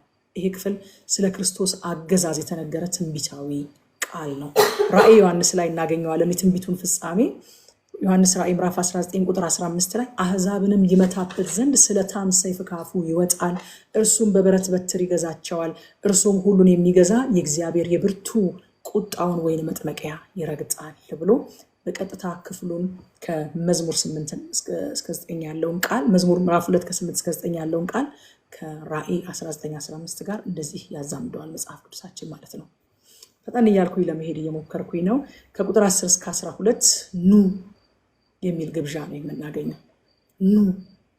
ኑ ተገዙለት የሚል ግብዣ እናገኛለን። ቁጥር 12 በተለይ በጣም ነው የምወደው። በአዲሱ መደበኛ ትርጉም በጣም ይገልጽልኛል። ቁጥር 12 አዲሱ መደበኛ ትርጉም ያላችሁ ፖስት አድርጉት። እንደዚህ ይላል፣ እንዳይቆጣና በመንገድ እንዳትጠፉ ዝቅ ብላችሁ ልጁን ሳሙት፣ ቁጣው ፈጥኖ ይነዳልና እርሱን መጠጊያ የሚያደርጉት ሁሉ የተባረኩ ናቸው ይላል አዲሱ መደበኛ ትርጉም። እንዳይቆጣና በመንገድ እንዳትጠፉ ዝቅ ብላችሁ ልጁን ሳሙት፣ ልጁን ሳሙት ይላል አዲሱ መደበኛ ትርጉም ላይ። በሙሉ እንግሊዘኛዎችን ትርጉሞች ሄዳችሁ ብታዩት ኪስ ዘ ሰን ልጁን ሳሙት የሚል ቃል ታገኛላችሁ። የቀድሞ ትርጉም ትንሽ ድብስብስ ብሏል፣ እዛ ጋር በግልጽ አላስቀመጠውም። ዝቅ ብሎ የንጉሱን እጅ መሳም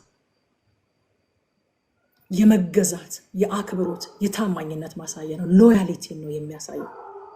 በድሮ ጊዜ ነገስታትን ሰዎች እኔ ላንተ ሎያል ነኝ፣ እኔ ላንተ ታማኝ ነኝ፣ እኔ የንጉሱ ሰው ነኝ፣ እኔ ለንጉሱ ነኝ ለማለት ይህንን ታማኝነታቸውን፣ አክብሮታቸውን፣ መገዛታቸውን፣ ፍቅራቸውን ለመግለጽ የነገስታትን እጅ ዝቅ ብለው ይስሙ ነበር። ከነሱ የሚልቁ ታላላቆችን ገዢዎችን እጃቸውን ዝቅ ብለው ይስሙ ነበር። ልጁን ሳሙት ምን ማለት ነው? ተገዙለት፣ አክብሩት፣ ለልጁ ሎያል ሆኑ። እኔ የሱ ነኝ ብላችሁ አውጁ። በድሮ ጊዜ ነገስታትን እጅ የሚስሙ ሰዎች ምን እያሉ ነው? በአደባባይ በግልጽ እዩኝ፣ እኔ የንጉሱ ነኝ፣ አምናት አጌነስቲም፣ እኔ የንጉሱ ነኝ እያሉ እያወጁ ነው። ስለዚህ የንጉሱ መሆናችሁን አውጁ ማለት ነው። ደግሞ በሌላ ቋንቋ ንጉሱን አክብሩት፣ የሱ መሆናችሁን አውጁ፣ የንጉሱ ነኝ በሉ። ሮሜ ምዕራፍ 10 ቁጥር 9 ላይ ሐዋርያው ጳውሎስ እንዳለን ማለት ነው። ኢየሱስ ጌታ እንደሆነ በአፍህ ብትመሰክር፣ ዛሬ ዝቅ ብሎ ልጁን መሳም ማለት ምን ማለት ነው? ኢየሱስ ጌታ እንደሆነ በአፋችን መመስከር ማለት ነው። እግዚአብሔርም ከሙታን እንዳስነሳው በልብ ብታምን ትድናለህ። ሁለተኛስ ልጁን መሳም ምንድነው የሚያሳየው? አምልኮን ያሳያል። ልጁን አምልኩት ማለቱ ነው። ልጁ አምልኮ እንደሚገባው ዝቅ ብላችሁ ልጁን አምልኩት። መሳም የሚለው ይሄ የግሪክ ቃሉ ፕሮስኪኒዮ የሚል የግሪክ ቃል ነው የሚይዘው እና ፕሮስ ማለት ዝቅ ማለት ወይም መስገድ ማለት ሲሆን ኪኒዮ ማለት ደግሞ መሳም ማለት ነው። ፕሮስኪኒዮ እና ቃሉ በአዲስ ኪዳን 60 ጊዜ ያህል ጥቅም ላይ ውሏል። እና ዝቅ ብሎ መሳምን ምን ከአምልኮ ጋር አገናኘው ቲጂ የምትሉ ሰዎች ካላችሁ 60 ጊዜ ከዋለባቸው ክፍሎች የተወሰኑትን ልንገራችሁ። ለምሳሌ ይሄ ዝቅ ብሎ መሳም ልጁን ሳሙት የሚለውን ቃል አይደል እያየን ያለ ነው። ዝቅ ብሎ መሳም የሚለው ፕሮስኪኒዮ የሚለው የግሪክ ቃል የተጠቀሰው ማቴዎስ ወንጌል ምዕራፍ 4 ቁጥር 10 ላይ ነው። ለምሳሌ አንዱ እንደዚህ ይላል፣ ያን ጊዜ ኢየሱስ ሂድ አንተ ሰይጣን ለጌታ ለአምላክ ስገድ፣ እሱም ብቻ አምልክ ተብሎ ተጽፏል ይላል። ለሱ ብቻ ፕሮስኪኒዮ አድርግ ተብሎ ተጽፏል። እሱም ብቻ ዝቅ ብለህ ሳመው ተብሎ ተጽፏል ይላል። አያችሁ፣ ቃሉ ከአምልኮ ጋር ተያይዞ የሚጠቀስ ቃል ነው። ሌላ ቦታ ደግሞ ዮሐንስ ወንጌል ምዕራፍ 4 ከ23 እስከ 24 ያችን ሰማርያዊቱን ሴት የአምልኮ ጥያቄዋን ሲመልስላት ጌታ ኢየሱስ ክርስቶስ እንደዚህ አላት፣ ነገር ግን በእውነት የሚሰግዱ ለአብ በመንፈስና በእውነት የሚሰግዱበት ጊዜ ይመጣል፣ አሁንም ሆኗል። አብ ሊሰግዱለት እንደነዚህ ያሉትን ይሻልና፣ እግዚአብሔር መንፈስ ነው፣ የሚሰግዱለትም በመንፈስና በእውነት ሊሰግዱለት ያስፈልጋቸዋል። እዚህ ቦታ ላይ የሚሰግዱበት፣ የሚሰግዱለት ተብሎ የተጻፉት ቃላት ፕሮስኪኒዮ የሚል የግሪክ ቃል ነው የያዙት። ዝቅ ብለው የሚሰሙት ማለት ነው። ዝቅ ብላችሁ ሳሙት ማለት ነው። አምልኩት ልጁን። አምልኮ ይገባዋል የታረደው በግ። ራእይ ላይ እንደምናየው ራእይ 5 ላይ ቁጥር 14 ላይ 4ቱም እንስሶች አሜን አሉ፣ ሽማግሌዎቹ ወድቀው ሰገዱ የሚለው ቃል ፕሮስኪኒዮ አደረጉ ነው የሚለው። ዝቅ ብለው ሳሙት ነው የሚለው።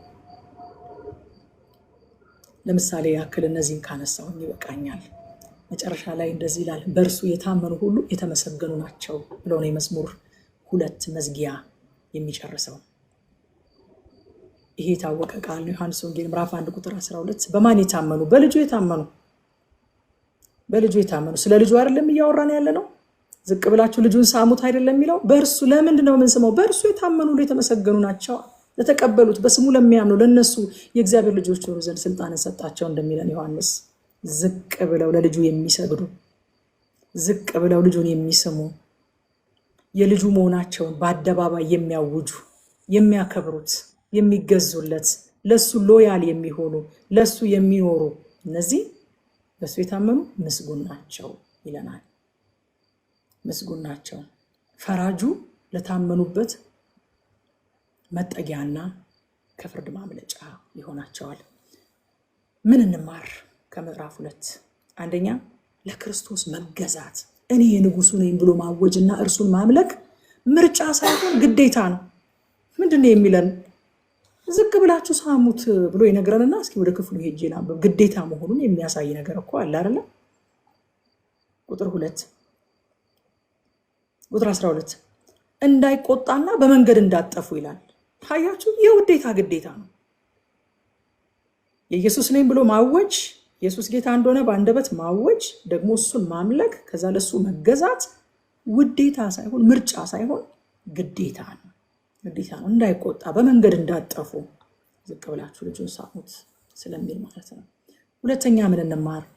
ይህንን ከማድረግ መዘግየት ለጥፋት ይዳርጋል። ምክንያቱም ክፍሉ ምን ይላል? ቁጣው ፈጥና ትነዳለችና ይላል። ፍርድ መቼ እንደሚሆን አናውቅም። መለከት መቼ እንደሚነፋ አናውቅም። በልጁ ያልታመናችሁ፣ እምነታችሁን ልጁ ላይ ያላደረጋችሁ፣ የእሱ መሆናችሁን ያላወጃችሁ፣ ለእሱ ሎያል ያልሆናችሁ ወደ እሱ እንድትመጡ ጥሪ ያደርግላችኋለሁ። ቁጣው ፈጥና የምትነድበት ቀን አለ። ያችን ቀን ማንም አያውቃትም። ሶስተኛ በዘመነ ጸጋ በዓመተ ምሕረት መጠለያው ሳይዘጋ በእርሱ የታመኑ ምስጉን ናቸው ስለሚል፣ ወደ እርሱ የሚጠጉ ምስጉን ናቸው ስለሚል ወደ እሱ ሸሽታችሁ ከጥፋት አምልጡ። አሁንም ለአዳዲስ ሰዎች የማደርገው ጥሪ ነው። ወደ ምዕራፍ 3 ልግባ። ምዕራፍ 3 መዝሙር መጽሐፍን ስናጠና እንግዲህ በጣም በልዩ ሁኔታ ትኩረት የምሰጠው መዝሙራቱ ላይ ከላይ የምትጻፈው ያቺ በቀጭን ጽሑፍ የምትጻፈው ጽሑፍ አለች አይደል? እሷ በጣም ሚኒንግፉል ናት ወዳጆቼ። መዝሙሩን የምትረዱበትን መንገድ በሙሉ ትቀርጸዋለች እና ትኩረት እንድታደርጉባት አበረታታችኋለሁ። ወደፊትም መዝሙሩን ከማንበቤ በፊት እኔ እሷን በጣም አነባትና ታሪኩ የት ጋር እንዳለ መጀመሪያ አውቄ ተረድቼ ያንን መዝሙር የዘመረበትን መንፈስና ጊዜ አግኝቼ ነው ወደ መዝሙሩ ምገባው ብዙ ጊዜ እና ከልጁ ከአቤሴሎም ፊት በሸሸ ጊዜ የዳዊት መዝሙር። ጊዜው ነው የሚያስገርመኝ። አንዳንድ ጊዜ ከመዝሙሮቹ ይልቅ መዝሙሩ የተዘመረበት ጊዜ በጣም ያስደንቀኛል። ብዙ ጊዜ እኮ የጳውሎስና የሲላስ መዘመር እኮ አይደለም የሚያስደንቀን አይደል? የዘመሩበት ቦታና ጊዜ ነው የሚያስደንቀን። የገዛ ልጁ ተነስቶበት የእስራኤል ሕዝብ ከድቶት ወዳጆቹ ትተውት እያለቀሰ በባዶ እግሩ የደብረ ዘይትን ተራራ እየወጣ ያ ሳሚ የተባለ አንድ ተራ ሲቲዝን ሙልጭ አድርጎ የደም ሰው ነህ እያለ እየተከተለው ድንጋይ እየወረወረበት ምራቁን እየተፋበት እየሰደበው አለኝ የሚለው አማካሪው አኬጦፌል ከጠላቱ ከልጁ ጋር አብሮበት ከአቤሴሎም ፊት በሸሸ ጊዜ የዳዊት መዝሙር። እንዴ በዚህ አይነት ጊዜ ይዘመራል እንዴ? አዎ ይዘመራል። ከአቤሴሎም ፊት በሸሸ ጊዜ የዳዊት መዝሙር። ይገርመኛል በጣም። ታሪኩ የሚገኘው እንደምታውቁት ስናጠና ታስታውሳላችሁ። ሁለተኛ ሳሙኤል ምዕራፍ 15 እስከ ምዕራፍ 18 ድረስ ባለው ክፍል ውስጥ ነው። በቃ ይሄ እኮ በቂ ነው። ይሄ በቂ አይደለም? ከአቤሴሎም ፊት በሸሸ ጊዜ የዳዊት መዝሙር። ወደ ደብረ ዘይት ተራራ ባዶ እግሩን ተከናንቦ እያለቀሰ አንድ ተራ ሰው ትላንትና በመንግስት ውስጥ ተርታ ዜጋ የነበረ ሰው እየሰደበው ድንጋይ እየወረወረበት ህዝብ ከድቶት፣ ወዳጆቹ ከድተውት፣ የገዛ አማካሪው ከድቶት፣ ልጁ ወደ ቁባቶቹ እየገባ በአደባባይ አዋርዶት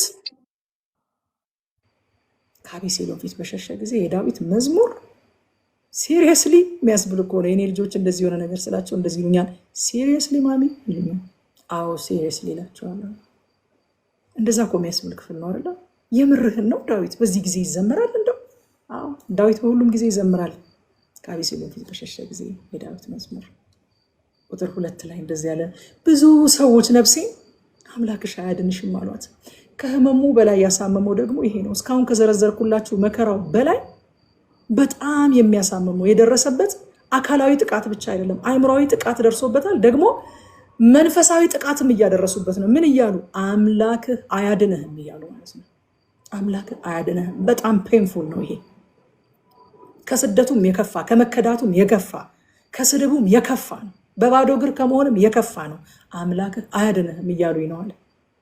ጌታ ኢየሱስ ክርስቶስ ይህንኑ ኤክስፒሪየንስ አድርጎታል። ማቴዎስ ወንጌል ምዕራፍ 27 ቁጥር 43 ላይ እንደዚህ ያሉት፣ መሰቀሉ፣ ያለ ኃጢአቱ ደሙ መፍሰሱ፣ መገረፉ፣ ያን ሁሉ መከራ መቀበሉ፣ መዋረዱ፣ መራቆቱ፣ ልብሱ ቀሚሱ መቀደዱ፣ ያን ሁሉ መከራ መቀበሉ ሳያዝ በእግዚአብሔር ታምኗል፣ የእግዚአብሔር ልጅ ነኝ ብሏልና ከወደደውስ አሁን ያድነው ብለውታል። ይህንኑ መከራ ኤክስፒሪየንስ አድርጎታል የእግዚአብሔር ልጅ ኢየሱስ ክርስቶስ። ሰዎች እግዚአብሔር አያድንህም ቢሉትም ዳዊት ግን ቁጥር 3 ላይ እግዚአብሔር ከቦኛል ይላል። ደግሞ እናንተ እግዚአብሔር ሆይ አለ አዲሱ መደበኛ ትርጉም፣ አንተ ግን ዙሪያዬን የምትከልል ጋሻ ነህ፣ ክብሬና ራሴንም ቀና ቀና የምታደርግ አንተ ነህ ይለዋል። አያችሁ፣ ዳዊት በዙሪያው ካለው የሰዎች ድምፅ ይልቅ ለከበበው የእግዚአብሔር መገኘት እውቅና ይሰጣል። ወገኖቼ በዙሪያችን ያለው የሰዎች ድምፅ ብቻ አይደለም። የሰዎች ድምፅ አለ፣ የአጋንንት ድምፅ አለ፣ ከዛ ደግሞ የእግዚአብሔር ሕልውና አለ። ለየትኛው ኮንሸስ እንሆናለን ነው ጥያቄው። የትኛውን አጉልተን እናያለን ነው። ለየትኛው እውቅና እንሰጣለን ነው ጥያቄው። እንዳልኳችሁ አጉልታችሁ አቅርባችሁ የያዛችሁት እሱ ሁሉን ነገር ይከልልባችኋል። ይህንን ውሃ እንደዚህ አቅርቤ ከያዝኩት እናንተን ሁሉ ይከልለኛል። ውሃው እኮ ትንሽ ነው፣ ግን በጣም ስላቀረብኩት ወደ አይኔ በጣም ስላጠጋሁት እናንተን ሁሉ ይከልለኛል። እና ዳዊት የከበበውን እግዚአብሔርን ማቅረብ መረጠ። በዙሪያው ብዙ ድምፅ አለ፣ ግን ከድምፁ ሁሉ ይልቅ እግዚአብሔር ከቦኛል አለ። ማየት የመረጠው ትኩረት መስጠት የፈለገው ኮንሸስ መሆን የፈለገው የከበበው ለእግዚአብሔር ሕልውና ነው። ከቁጥር 4 እስከ 6 ላይ በወጀብ ውስጥ ያለ ሰላም እናያለን። እኔ ተኛሁ አለ አንቀላፋውም። አሁን ቅድም በነገርኳችሁ ሁኔታ ውስጥ ይተኛል። ልጁ እያሳደደው የኔ በሚላቸው ተከድቶ ከዛ ደግሞ በቁጥር በጣም ጥቂት ነው ዳዊት። አቤሴሎም በጣም ብዙ ህዝብ ይዟል። ምኑ ያስተኛል? አሁን ይሄ እኔ ተኛሁ አንቀላፋው ይላችኋል። እንዴት ለሚለው መልሱ እግዚአብሔር ደግፎኛልና ይላል። እንዴት ተኛ ዳዊት? በዚህ ሁሉ መከራ ውስጥ እንዴት ተኛ? እግዚአብሔር ደግፎኛልና። የተንተራስኩት እጄን አይደለም፣ የተንተራስኩት የሆነ ጎረቤት ሀገር ያሉ ነገስታትን አይደለም፣ የተንተራስኩት የጦር መሪዎቼን እነ ኢዮአብን አይደለም፣ የተንተራስኩት የእግዚአብሔርን ክንድ ነው። እግዚአብሔር ደግፎኛልና ነቃሁ። ኢዮአብ ደግፎኛ አይደለም የነቃሁት፣ የሶሪያ ወይንም ደግሞ በዙሪያ ያሉት ሌሎች ነገስታት ደግፈውኛ አይደለም፣ እግዚአብሔር ደግፎኛልና ነቃው። የተኛሁትም እሱ እንደሚደግፈኝ ተማምኜ ነው። ማርቆስ ወንጌል ምዕራፍ 4 ቁጥር 38 ላይ እርሱም በስተኋላ ትራስ ተንተርሶ ተኝቶ ነበረ ይላል ጌታ። ያ ማዕበል ተነስቶ ውሃው ጀልባ ውስጥ እየገባ ደቀ መዛሙርቱ ከጀልባው ውሃውን እየቀዱ ለማፍሰስ የሆነ መፍትሄ ለመስጠት እየተጣደፉ ጎንበስ ቀና እያሉ ባለበት ሰዓት በስተኋላ ትራስ ተንተርሶ ተኝቶ ነበር ይላል። አንቅተው መምህር ሆይ እንደው ስንጠፋ ግድ አይልህም አሉት። ቶኑ እንደዚህ ይመስለኛል። እኔ መጽሐፍ ቅዱስ ሳነብኔ ከነ ቶኑ ነው ማነበው። ዝም ብዬ መምህር ሆይ ስንጠፋ አይገድህምን አሉት ብዬ አላነብም። ስሜታቸውን አብሬ ለማንበብ ሞክራለሁኝና እንደው መምህር ሆይ ስንጠፋ ትንሽ እንኳን ግድ አይልህም ያሉት ይመስለኛል። ከኋላ ትራስ ተንተርሶ ተኝቶ ነበረ። ፊልጵስዩስ 4:7 ላይ አእምሮን ሁሉ የሚያልፍ የእግዚአብሔር ሰላም ልባችሁና ሀሳባችሁን በክርስቶስ ኢየሱስ ይጠብቃል ይላል። አያችሁ ዳዊት የተኛው ለዛ ነው። ችግሩ ተፈቶለት አይደለም። አቤሴሎም ስለተሸነፈ አይደለም። ህዝብ አቤሴሎምን ትቶ ካንተ ጎን ቆሟል አይዞህ ተብሎ አይደለም። በጎረቤት ያሉ ነገስታት እኛ እንረዳሃለን ስላሉት አይደለም። እግዚአብሔርን ተደግፎ አእምሮ የሚያልፍ ሰላም ከእግዚአብሔር ተቀብሎ እኔ ተኛው አንቀላፋው እግዚአብሔር ደግፎኛልና ነቃው ይላል። አማኝ ይተኛል። በነገራችን ላይ አማኝ ይተኛል። ለምን ካላችሁ የሚያምነው የማይተኛና የማያንቀላፋ አምላክን ስለሆነ። ሃሌሉያ። እስራኤልን የሚጠብቅ አይተኛም አያንቀላፋም። እንቅልፍ የሰውነት ባህሪ ነው። አማኝ የሚተኛው ታማኙ እንደማይተኛ ስለሚያውቅ ነው። የምናምነው አይተኛ። ከቁጥር 7 እስከ 8 ማዳን የእግዚአብሔር ነው ይለናል። የእግዚአብሔር ነው። ዳዊት መዝሙሩን ተጨንቆ ቢጀምርም ሲጨርስ ግን በእግዚአብሔር መተማመኑን አውጆ እግዚአብሔርን ተስፋ አድርጎ ነው የሚጨርሰው። ሮሜ ምዕራፍ 12 ቁጥር 19 እንደዚህ ይላል፣ ተወዳጆች ሆይ ራሳችሁ አትበቀሉ፣ ለቁጣው ፈንታ ስጡ እንጂ በቀሌ እኔ ነው፣ እኔ ብድራቱን እመልሳለሁ ይላል ጌታ ተብሎ ተጽፏልና ይላል። በቀሌ እግዚአብሔር ነው። ማዳን እግዚአብሔር ነው። መታደግ እግዚአብሔር ነው። ወዳጆቼ መዳን ከሰው እጅ የሚሰጥ ነገር አይደለም። በሌላ በኩል የምናየው ደግሞ ይሄንን ነው። ከሰው እጅ የሚሰጥ ነገር አይደለም። ከእግዚአብሔር ዘንድ ብቻ የሚገኝ ነገር ነው። ዳዊት መከራን ሸሽቶ ከኢየሩሳሌም ወጣ። ኢየሱስ ግን መከራን ለመቀበል ፈቅዶ ወደ ኢየሩሳሌም ገባ። ሃሌሉያ። ምን እንማር ከዚህ መጽሐፍ ታዲያ? የመጀመሪያው ተቃውሞ በዛብን ማለት እግዚአብሔር ትቶናል ማለት አይደለም። በተቃውሞ ውስጥም እግዚአብሔር የሱ የሆኑትን ይከባል። ሌትስ ቢ ኮንሽስ ለእግዚአብሔር ህልውና፣ ለከበበን ለእግዚአብሔር መንፈስ ለሱ ኮንሽስ እንሆን። ሁለተኛ ምን እንማር? የእግዚአብሔር ሰላም አንዳንድ ጊዜ ማዳኑን ቀድሞ ሊላክልን ይችላል። በቃ ሰላሙን ኤክስፒሪየንስ እያደረግን ማዳኑን እንጠባበቃለን። ምኑን ተኛሁት አንበል። እንቅልፋችን ሲመጣ እግዚአብሔር እንቅልፍ ከሰጣችሁ በፈተና ውስጥ እያለፋችሁ ተኙ ወዳጆቼ። ለማይተኛው ተውለትና ተኙ፣ ለማያንቀላፋው ተውትና ተኙ። እኔ አንተ ላይ እደገፋለሁ፣ ትራሴ ላይ ተደግፌ አይደለም ተኙ። ፓስተር ታምራት ኃይሌ እንደዘመረው በቃ በሰላም እተኛለሁ አንቀላፋለሁ፣ እግዚአብሔር ሆኖኛል መተማመኛ፣ ከክፋት ሁሉ መዳኛ። ደርቅ እግዚአብሔር እንደተደግፈን እንተኛለን። ምክንያቱም ማዳን የእግዚአብሔር ነው። መዝሙር ምዕራፍ 4 አቤት ጌታ ሆይ። መዝሙር ምዕራፍ 4 እንግዲህ ሶፍት ኮፒ መጽሐፍ ቅዱሳችሁ ላይ ካያችሁት የሰርክ ጸሎት ብሎ ነው፣ የዘወትር ጸሎት ብሎ ነው የሚጀምረው። ቁጥር 1 የጽድቄ አምላክ አለ። የጽድቄ አምላክ በጠራሁት ጊዜ መለሰልኝ፣ በጭንቀቴም አሰፋልኝ፣ ማረኝ፣ ጸሎቴንም ሰማ ይላል። የጽድቄ አምላክ ማለት ነው። ምን እያለ ነው ዳዊት? በጽድቁ እየተመካ ነው። የጽድቄ አምላክ ሲል ጽድቄ ሆይ እንደማለት ነው። በነገራችን ላይ እዚህ ቦታ ላይ ዳዊት የጽድቄ አምላክ ሲል ጽድቄ ሆይ ማይ ራይቸስነስ እያለው ነው። ዳዊት መልካም ሰው ነኝና ፍጹም ሰው ነኝና ሰማኝ አላለም። ጽድቄ አንተው ነህና ትሰማኛለህ ነው የዳዊት። በጠራሁት ጊዜ መለሰልኝ። ለምን ከተባለ ጽድቄ ራሱ ስለሆነ። ሃሌሉያ። የጽድቄ አምላክ፣ የጽድቄ ባለቤት፣ ጽድቄ በጠራሁት ጊዜ ሰማኝ። ለምንድን ነው የሚሰማን? ጽድቃችን ራሱ ስለሆነ። ሁለተኛ ቆሮንቶስ ምዕራፍ 5 ቁጥር 21 ላይ ታውቃላችሁ፣ እኛ በእርሱ ሆነን የእግዚአብሔር ጽድቅ እንሆን ዘንድ ኃጢአት ያላወቀውን እርሱን ስለኛ ኃጢአት አደረገው ይላል። እኔና እናንተ የእግዚአብሔር ጽድቅ ነን። እግዚአብሔር ጻድቅ መሆኑን የገለጠበት የእግዚአብሔር ጽድቅ ነን። ለምን ይሰማናል? የእሱ ጽድቅ ስለሆነ። ጽድቃችን እሱ ራሱ ስለሆነ። ጽድቅ ከእግዚአብሔር የሆነ ከእግዚአብሔር የሚሰጥ ህይወት ነው እንጂ በሰው ጥረት የሚገኝ ውጤት አይደለም። ስለዚህ ዳዊት እግዚአብሔር ጽድቄ ስለሆነ ስጠራው ይሰማኛል አለ። ቁጥር 2 ላይ እናንተ የሰው ልጆች እስከ መቼ ድረስ ልባችሁን ታከብዳላችሁ? እስከ መቼ ክፋትን ትፈላልጋላችሁ? እስከ መቼ ዓመፅን ትሻላችሁ እያለ ይጠይቃል። አያችሁ ወዳጆቼ፣ የሰው ልጅ መሰረቱ ስለተበላሸ፣ መሰረቱ በኃጢአት ስለተበላሸ ነው እንጂ ኃጢአትን የሚያደርገው በአጋጣሚ አይደለም። ለካ እየተሳሳተ አይደለም ለካ ኃጢአትን የሚያደርገው። እስከ መቼ ድረስ ነው የምትፈልጉት? እስከ መቼ ድረስ ነው የምትሹት? እስከ መቼ ድረስ ነው ልባችሁን የምታጠነክሩት ብሎ ይጠይቃል። መሰረቱ በኃጢአት የተበላሸ የሰው ልጅ ኃጢአት የሚያደርገው ለካ በአጋጣሚ አይደለም። መለወጥ ያለበትም ድርጊቱ ፍሬው ሳይሆን መሻቱን የሚያፈልቀው ማንነቱ ነው ለካ መቀየር ያለበት፣ ስሩ ነው መቀየር ያለበት ለካ። ከዛ ቁጥር 3 ላይ እግዚአብሔር ጻድቁን ለራሱ እንደለየ እወቁ ይላል አዲስ መደበኛ ትርጉም።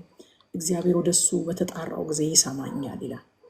እግዚአብሔር ጻድቁን ለራሱ ለይቶታል። ለእርሱ ትውልድን ይመርጣል። እግዚአብሔር ያውቃል፣ ለይቶታል። ለዚህ ነው ጌታ በጎቼ ድምፄን ይሰማሉ፣ እኔም አውቃቸዋለሁ፣ ይከተሉኝማል፣ እኔም የዘላለምን ሕይወት ሰጣቸዋለሁ፣ ለዘላለም አይጠፉም፣ ከእጄም ማንም አይነጥቃቸውም።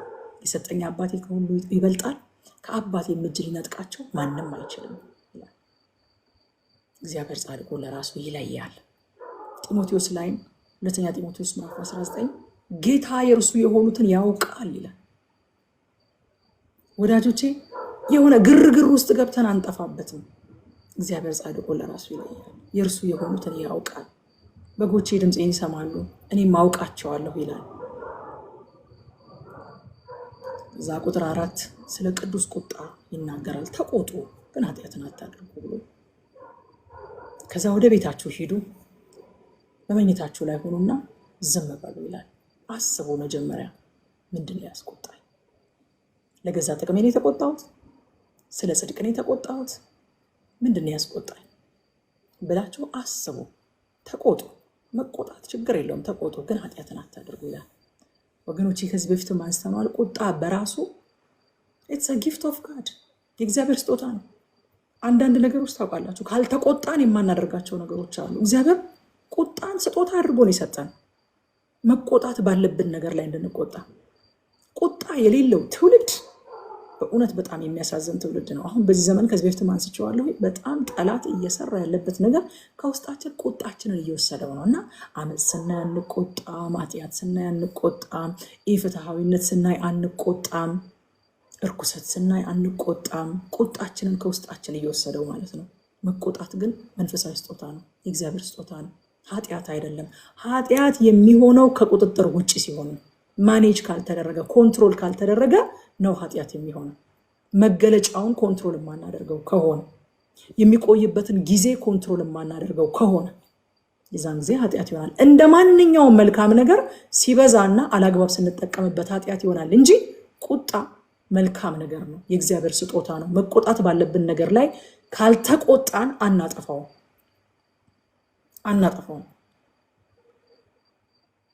ኤፌሶን ምዕራፍ 4 ቁጥር 26 ላይ ሐዋርያው ጳውሎስ ይህንን ክፍል ነው አምጥቶ የሚጠቅሰው። ተቆጡ ኃጢአትንም አታድርጉ ብሎ ማለት ነው። ከቁጥር 5 እስከ 6 እውነተኛ አምልኮ ከባዶ ሃይማኖታዊ ፕራክቲስ ይለያል ይለናል። ምንድነው እውነተኛ አምልኮ? የጽድቅን መስዋዕት እናቀርባለን፣ ትክክለኛውን መስዋዕት እናቀርባለን። ለእግዚአብሔር ስለምናቀርበው ነገር፣ ስለምንሰጠው አገልግሎት ተጠንቅቀን ደቤስት የምንለውን ነገር እናደርጋለን። ነገር ግን ባቀረብነው ነገር ሳይሆን በራሱ በእግዚአብሔር እንታመናለን። አያችሁ፣ እውነተኛ አምልኮ፣ እውነተኛ መንፈሳዊነት ይሄ ነው። ስለዚህ አለ እኛ እንደዚህ ስለምናደርግ በጎውን ማየት ለሚሹ፣ አንተን ማየት ለሚሹ እኛ ሳንሆን አንተ በእኛ ላይ ሆነ በፊታችን ላይ ሆነ ትታያቸዋለህ ይላል። ከዛ ቁጥር 7 እና 8 በልቤ ደስታን ጨመርክ፣ ከስንዴ ፍሬና ከወይን ከዘይት የሚልቅ በዛ፣ በሰላም እተኛለሁ አንቀላፋለሁ፣ አቤቱ አንተ ብቻህን በእምነት አሳድረኸኛልና ይላል። የዳዊት ደስታ ከሌሎች ደስታ የተለየ ምክንያት ላይ የተመሰረተ ነው። መታመኛውም እግዚአብሔር ነው። ወገኖቼ ዓለም ውጤቱን ማስመሰል ትችል ይሆናል። ለምሳሌ ደስታን ማስመሰል ትችል ይሆናል፣ ፌክ ማድረግ ትችል ይሆናል። ሰላምን ፌክ ማድረግ ትችል ይሆናል፣ እረፍትን ፌክ ማድረግ ትችል ይሆናል። ምንጩን ግን ፌክ ማድረግ አይቻልም፣ ማስመሰል አይቻልም። ልዩነታችን እኛ ምንጩ ላይ ነው። እኛም ሰላም አለን እንላለን፣ እነሱም ሰላም አለን ይላሉ። የኛ ሰላም ግን ምንጩ እነሱ ከሚቀዱበት አይደለም፣ የሚቀዳው እነሱ ከሚቀዱበት አይደለም። ለዚህ ነው ጌታ ኢየሱስ ክርስቶስ በዮሐንስ ወንጌል ምዕራፍ 14 ቁጥር 27 ላይ ሰላምን እተውላችኋለሁ አለ። ግን የእናንተ ሰላም የሚቀዳው የዓለም ሰላም ከሚቀዳበት ቦታ አይደለም። ዓለምም የራሷ ሰላም ብላ መጠራው ነገር አላት። ሰላም ይሁን አይሁን እሱ እንዳለ ሆኖ ግን ሰላም ብላ መጠራው ነገር ስላላት የእናንተ ሰላም የዓለም ሰላም ከሚቀዳበት ቦታ አይደለም የሚቀዳው። ደስታም እንደዛው የኛ ደስታ የሚቀዳው የዓለም ደስታ ከሚቀዳበት ቦታ አይደለም። ዕብራውያን ምዕራፍ 11 ላይ ስለ ሙሴ ሲናገር የዕብራውያን ጸሐፊ በኃጢአት ከሚገኝ ደስታ ይልቅ ይላል። አያችሁ፣ የዓለም ደስታ ከየት ነው የሚቀዳው? ከኃጢአት ይቀዳል። የኛ ደስታ ግን የሚቀዳው ከየት ነው? መዝሙር 1 ላይ ቅድም ያነበብነው በእግዚአብሔር ሕግ ደስ ይለዋል ይላል። አያችሁ፣ እኛም ደስታ ብለን የምንጠራው ነገር አለን፣ እነሱም ደስታ ብለው የሚጠሩት ነገር አላቸው። በምንድን ነው የሚለያየው ታዲያ ካልን ምንጩ ነው የሚለያየው። የኛ ደስታ ምንጩ የእግዚአብሔር ሕግ ነው፣ የእነሱ ደስታ ምንጩ ኃጢአት ነው። ሙሴ በኃጢአት የሚገኝ ደስታን እምቢ አለ ይላል።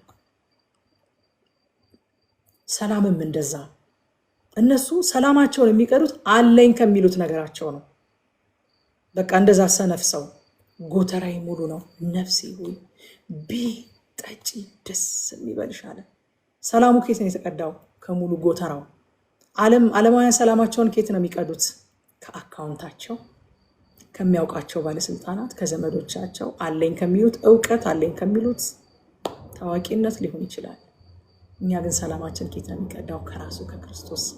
ሰላም እተውላችኋለሁ አለና ስፔሲፊክ ሲያደርገው ማይ ፒስ ሰላሜን እሰጣችኋለሁ። እኔም እሰጣችሁ ዓለም እንደሚሰጥ አይደለም። ዓለምም የራሷ ሰላም የምትለው ነገር አላት። እንደዛ አይደለም። ልባችሁ አይታወክ አይፍራ። ያንተ ሰላም ምን አይነት ነው ጌታ ሆይ? ቅድም የነገርኳችሁ ነው። ጀልባው እንደዛ እየተናወጠ እያለ ከኋላ ተንተርሶ የተኛበትን የራሱን ሰላም ነው። እኛ ሰላም የምንሆነው ንፋስ ስለሌለ አይደለም። እኛ ሰላም የምንሆነው ማዕበል ስለሌለ አይደለም። ጀልባ ውስጥ ውሃ ስላልገባ አይደለም። እኛ ሰላም የምንሆነው የተቀበልነው የኢየሱስን ሰላም ስለሆነ ነው። የኢየሱስ ሰላም በማዕበል ውስጥ ስለሚያስተኛ ነው። ጌታ ስሙ ይባረክ። ምን እንማር ከዚህ ምዕራፍ? ስንጨነቅ በራሳችን ማንነትና ስራ ሳይሆን በጽድቃችን በክርስቶስ ወደ እግዚአብሔር እንቅረብ። ጽድቄ ሆይ ትሰማኛለህ፣ ስጠራ ትመልስልኛለህ እንዳለ ዳዊት። ጽድቃችን በሆኑ በክርስቶስ ወደ እግዚአብሔር እንቅረብ። ሁለተኛስ እግዚአብሔር ለይቶናል፣ ያውቀናል። በግርግር አንጠፋበትም፣ አንስጋ። እግዚአብሔር ጻድቁን ለራሱ ለይቷል፣ ያውቀናል። ወዳጆች እንደው በቃ እናቴ እንደዚህ ትላለች፣ ከተልባ የተገኘ ሰሊጥ አብረህ ተወቀጥ ይባል ተረት አለ አይደል? እግዚአብሔር ዘንድ እንደዚህ የሚባል ነገር አይደለም። እንደዚህ የሚባል ነገር የለም። አብርሃም እንደዚህ ያለው አይደለ? ሰዶምና ገሞራን ላጠፋ ልሄድ ነው፣ ኃጢአታቸው ጩኸቱ ወደ እኔ ድረስ ደርሷል እና እንደዛ እንደ ጩኸቱ እንዳደረጉ እንደሆነ ወርጄ ላይ ነው እና ከተማይቱን ልገለበጣት ነው፣ ላጠፋት ነው ሲለው ኃጥኡንና ጻድቁን በአንድነት ታጠፋ ዘንድ ይህ ካንተ ይራቅ። የምድር ሁሉ ዳኛ ይሄንን እንዴት ያደርጋል አለ። የምድር ሁሉ ዳኛ የኔና የናንተ አምላክ ጻድቁን ለራሱ ለይቶታል፣ ያውቀናል። በግርግር አንሞትም፣ በግርግር አንጠፋም ወገኖቼ። ከተልባ የተገኘ ሰሊጥ አንሆንም። ግድ የላችሁም፣ እግዚአብሔር ጻድቁን ለይቶ ያውቀዋል። ስለዚህ መንገዳችንን እንጠብጥብ። ሶስተኛ ቁጣ ኃጢአት አይደለም። ከቁጥጥር እንዳይወጣ ግን ማስገዛት አለብን፣ ኮንትሮል ማድረግ አለብን። አራተኛ ትክክለኛ መስዋዕት እያቀረብን እምነታችንን ግን ሁልጊዜም እግዚአብሔር ላይ እናደርግ። ለእግዚአብሔር ስለምናደርገው ነገር፣ ስለ አገልግሎታችን ቢሆን፣ ስለ አምልኳችን ቢሆን፣ ስለ ምስክርነታችን ቢሆን፣ ስለ ህይወታችን ቢሆን ተጨንቀን ተጠበን በቃ ሊልዬ እንዳለችው ስትዘምር በቃ ቀልድ አይደለም ጨዋታ ጨዋታ አንተ ላመልክ ስመጣ ልማድ አይደል ችሎታ ችሎታ አንተ ላመልክ ስመጣ ነፍሴ ተጨንቃ አምልኮ አፍልቃ ትልቅነትህን ጠንቅቃ አውቃ ታመልክሃለች በጣም አድርጋ ታመልክሃለች በጣም አድርጋ እንዳለችው በቃ እንደ ቀልድ ሳይሆን ተጨንቀን ተጠበን እናመልከዋለን፣ እናገለግለዋለን። ስቲል ግን የምንታመነው በዛ ሳይሆን በራሱ በእግዚአብሔር ነው። አምስተኛውና የመጨረሻው ደስታችንና መታመናችን እንደ ፍጥረታዊ ሰው በፍጥረታዊ ነገር ላይ አይሁን፣ አይመስረት። ከራሱ ይሁን፣ ምንጫችን ራሱ እግዚአብሔር ይሁን። ሃሌሉያ።